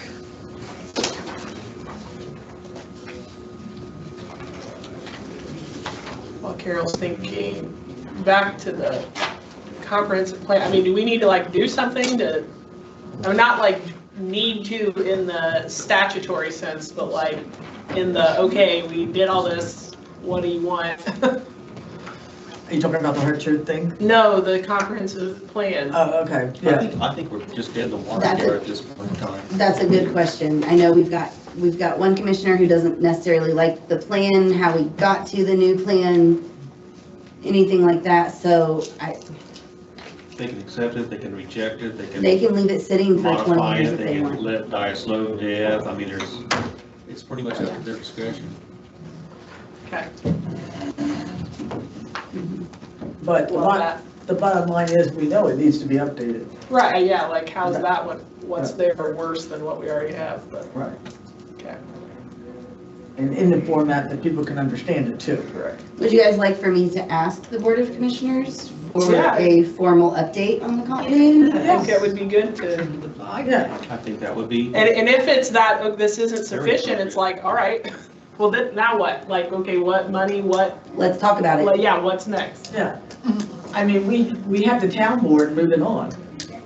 Yeah, they're already starting to rewrite their zoning ordinance. Mm-hmm. And, oh, did I see, like, would we go, are they looking at us going from an area plan to, like, that they're gonna have their own something? I feel like I read something that was kind of like, they have their own. And that's what it seemed like to me, like a different So the worst entity. kept secret in the world, apparently, because I thought I was the only one who was aware of this. I don't even know where I saw, I think if you didn't. It's gonna be a couple years before that ever plans out, or pans out. Yeah. So they would essentially be their own enforcement. That would also change us. We would no longer be an area plan commission. Yeah. That's where I Dave feel like comes in, if 'cause it's, I don't know what that we it's do. a poorly kept secret, I feel like it's like insider baseball. It's just like, we understand what it would mean if they did this. Yeah. It like changes the whole. And selfishly, like what that means for us. Yeah.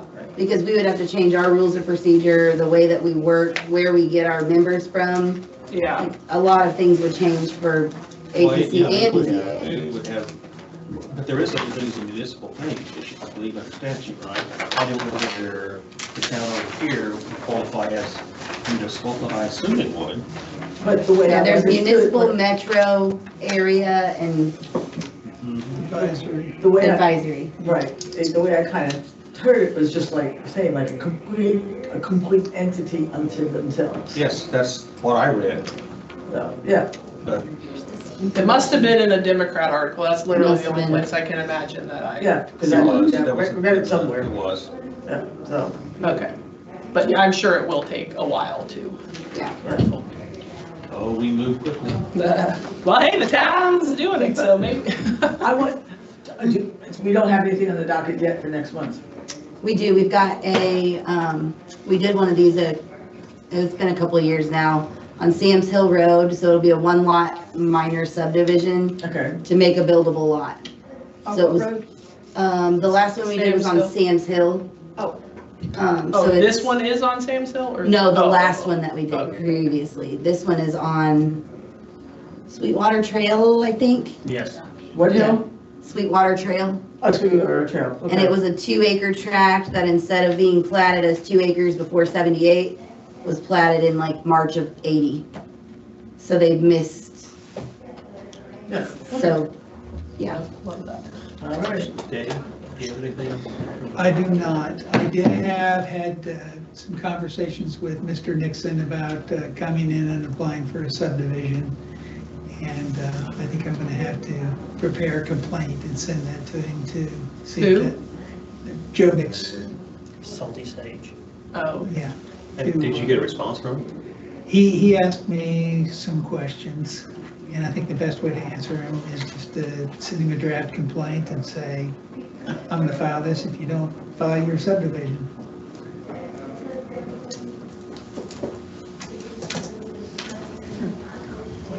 Anything else you need to report to us? Nope. Okay. And with that, all those in favor of it? Yes, sir. I know I'm not on the docket, but I have a dilemma, so I have a question. Step up Would you there. like me to come up here? Yeah. We don't talk from the audience, we talk from the podium. Yes. Mount Yo, I guess I am. My name is David Cridlin, and this is my wife Rebecca. We are the owners of the Needmore Grocery Store. And this is what all you were talking about before. Boy, it was interesting. We recently decided we were going to sell our store. And our realtor discovered we have never been zoned for business. Oh. And it's been operating since 1954. Which is one We have a reason why we're dilemma. trying to clean up everything, so things be more appropriate. 1954. I mean, 1954 is when the store opened. I was on Pablo still about that time.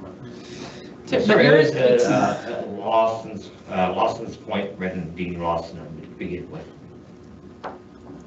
as a general, I mean, it's located on State Road 45. Yes. So state roads are viewed differently typically as we think about zoning and business zoning than a residential area or a section. That doesn't, you still have to go through the same process as all of this. And for that one, I would suggest, and I think I'm Kayla, I think we've talked on the phone, I would suggest AB zoning because of what they do with Lake Lemon being right there. Yeah. That's what I would suggest. They can go for GB if they want to. So do we have to go through the complete process Correct. of? You can still. We just about got, who might have the store sold in the next couple of days. I mean, so what could have happened, like what Mr. Clark could have done, this would be common, that a purchase agreement would contain a requirement that like the rezoning is going to be done. And if it doesn't happen, then the purchase agreement is null and void. Null and void. There we Like go, honey. that they're purchasing it with the understanding that it'll be rezoned. And so you wouldn't close until after, you would need to build in time. Kayla can help you understand. There's like, it's past time to be on the march. I thought maybe we were gonna walk out of here, we couldn't open the doors in the morning. Well, you hear how long it takes to enforce anything, so. Not to knock the. I was nervous. No, I'm not trying to knock the department, but it's like an administrative process with the courts, with the whatever, it's complaint based. It's clear, that it's a discovery, you're trying to rectify it once you discover it. So you still have to go through the same process. It's not a guarantee of anything, but the material facts are different. Residential? Yes, it's R1 and it's on State Road 45. And since 1954, there's been a business there. Yes. Dave? I was hoping to just get grandfathered in. What would Dave say? Well, yeah, that's true. I don't know what, since 1954 as far Yeah, as. it might be grandfathered in, and if it were, that the limitations would be, it couldn't expand. It could continue to exist, but it couldn't expand. And that would be a question then for your buyer, whether they're buying it with the understanding of modern zoning To permissions expand it, they would have to come back here. and get it rezoned. Do we have that kind of agreement? Well, if it's great. Oh, I think we do. We have pre-existing non-conforming. Yeah, Non-conforming. yeah. What's the year cutoff for that? Well, the ordinance wasn't adopted until 64, so. So how'd they get it wrong on zoning?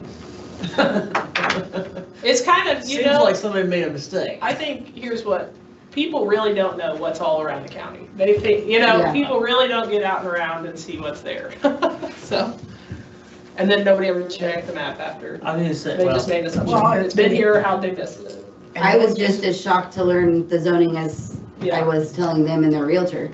And the only way that they find out different problems for resolution is because somebody calls it in. Including a question made at the field Yeah. level. Yeah. Or somebody's appraising it and needs the zoning for appraisal, or they're selling it. Well, they needs the invariably zoning come to back and sell. bite us bad, and we look bad when that happens, because it's like, well, you haven't done anything. And Mr. Clark had some good points here this evening, but we don't have the wherewithal, the resources, or anything else to really do a comprehensive enforcement against that, do we? No.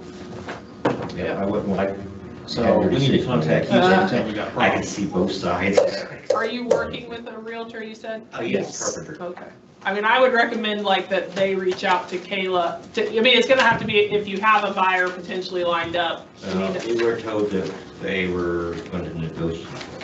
Okay, well, so you gotta understand what they want, you know, your realtor can help with that conversation. Do they require the zoning? Are they willing to move ahead with a, you know, having your realtor talk to Kayla to understand the timelines, because from any point that you would apply for rezoning, you're at least 2 months out from it being done. Yes, we have to, your schedule. Right, and it's our schedule, and then you heard it's the commissioners on top of that. You know, it's a month out from us that the commissioners would even hear it. Yeah. So it's not quick, but.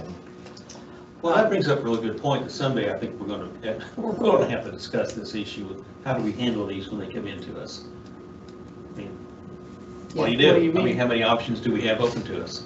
They come in and say, I'm in violation, I know it, but I want to come into compliance now. Okay, thank you very much for coming in, and I'll tap them on the back and say, have a good day. Well, I think, like Dave was just saying, when people are making efforts to come into compliance, they're not actively trying to enforce against those people at that time. Like, you know, if this person applies their subdivision, whatever, it's like, okay, yeah, we don't need to file against you. So I was thinking, like, we have our liquor license, and we've had little hiccups here and there, so there was times we did have to shut down, we couldn't sell any liquor. Yeah. And, you know, until we got our license redone, and we got back, I guess. Yeah, I think this is a different. Yeah, that's a different. And historically, you know, people in this situation have been given grace. Right. Because they're selling their business. How long have you all had it? Well, 15 years, 14 years for us, but it's been in the family for 40, 41 years. Yeah, his parents bought the store in 1982. Yes, so, nobody saw any issues. So you got a good look at the process tonight, but your facts are materially different. So it would be a very different conversation around your request. Now, that's one of the problems, that they're all Right. they're all different. Right. You know, and it's very difficult to have a cookie cutter kind of Answer. solution to it, but I really do think that we need to think about this a little bit, Yeah. because it's also a pain for the staff as well as for the planning commission. How do you want to handle this? How do we need to approach these things? And I don't know. Yeah, because as of right now, it's like, well, let's try to get in compliance.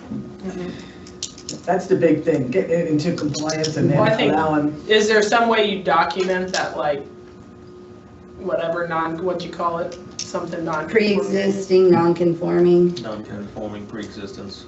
Yeah, that is a defense to an enforcement action. Yeah. So, and basically, you have to establish that it was generally known in the neighborhood as an existing use prior to the adoption of the zoning ordinance, which probably wouldn't be a tall hurdle in this case. Yeah. So it's not really something done proactively, it would just be if enforcement was brought against. Yes. Okay. But I did want to say something about spot zoning, if I may. Yeah, because that was please. brought up. In Indiana, spot zoning is a zoning that does not comply with the criteria that Kayla listed on her report. So you have to give reasonable regard to the comprehensive plan and responsible development and growth and property values in the area. But not a single one, none of those are in and of themselves dispositive. Like it could be against the comprehensive plan, but it could still be, you could determine that it was responsible development and growth. So, you know, putting a business zone in the middle of a residential area is not necessarily a spot zone. And here's an example, you have a large residential area, you want to have a commercial node in there to service that residential community with a convenience store or a gas station or something. So that would make sense, so it wouldn't be spot zoning. Spot zoning is just zoning that's not rational, essentially. It must be based on considerations other than public health. That opens up another little can of worms of what's rational.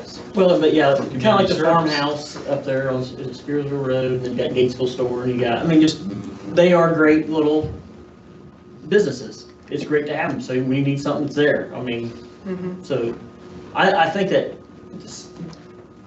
the worry of what's allowed in our GB versus what certain things, I think that's what got everybody. And that's what kind of concerns me. Well, and I think Because there's I also, said that. you know, the challenge of when there's a clear history of it not being conforming, you knew that, you bought it, you moved ahead. Like, there's all, again, it's the facts of every case. It's like, well, that doesn't look great. You knew the pickle you're getting into. Yeah. I don't think there's probably any residents in this county that would be happy that all of a sudden someone comes in and wants to rezone the property next to GB when they've been living there for 27 years, it's written residential.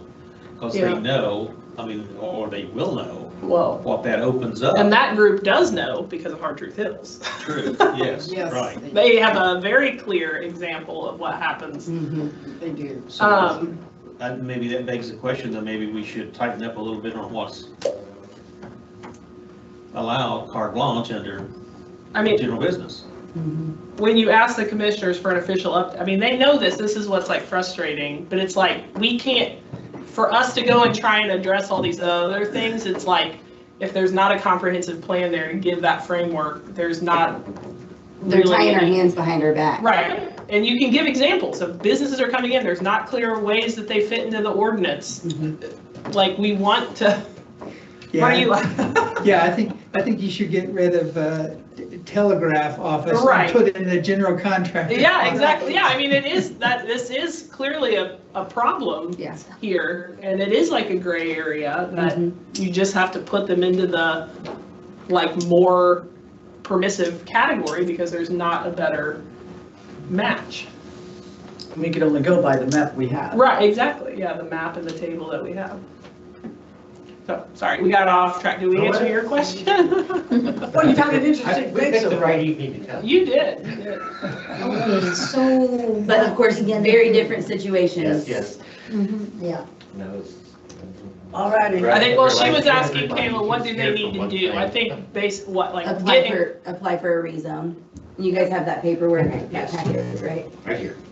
Or maybe have their, Yeah, I mean, I think it's like whether you may not want to apply for the rezone if they're fine with the kind of non-conforming, it's going to stay the way it is. Maybe the realtor should talk with you. has the realtor been informed of the zoning? Yes. Okay. No, they're the one that Yeah, informed me. they're the one who pulled out. Yeah. Well, I just mean for them to understand the options because it's got, or maybe really the buyer's realtor needs to get, because the buyer is the one who's going to be affected by. You know, Dave, what you just said, I think would go, I mean, how is your typical planning commission ever going to know that about the definition on spot zoning? I mean, I've heard 3 or 4 different renditions of spot zoning. It's quite confusing. Everything I've heard is negative in most cases. So we should have some board development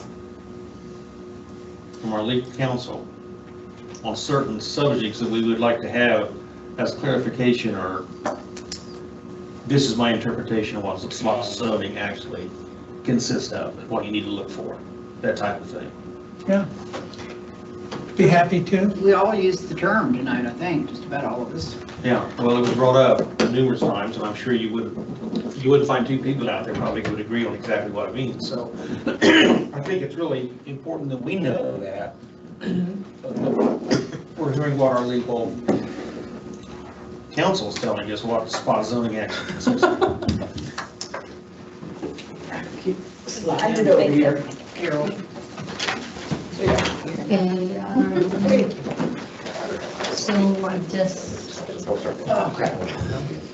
are we Somebody needs to make a motion on I it. don't think we adjourned. All right, We did it. do we have a motion to adjourn? I make a motion to adjourn. Second, all those in favor say aye. Aye. Any opposed? Motion carries, thank you. Bring that back away.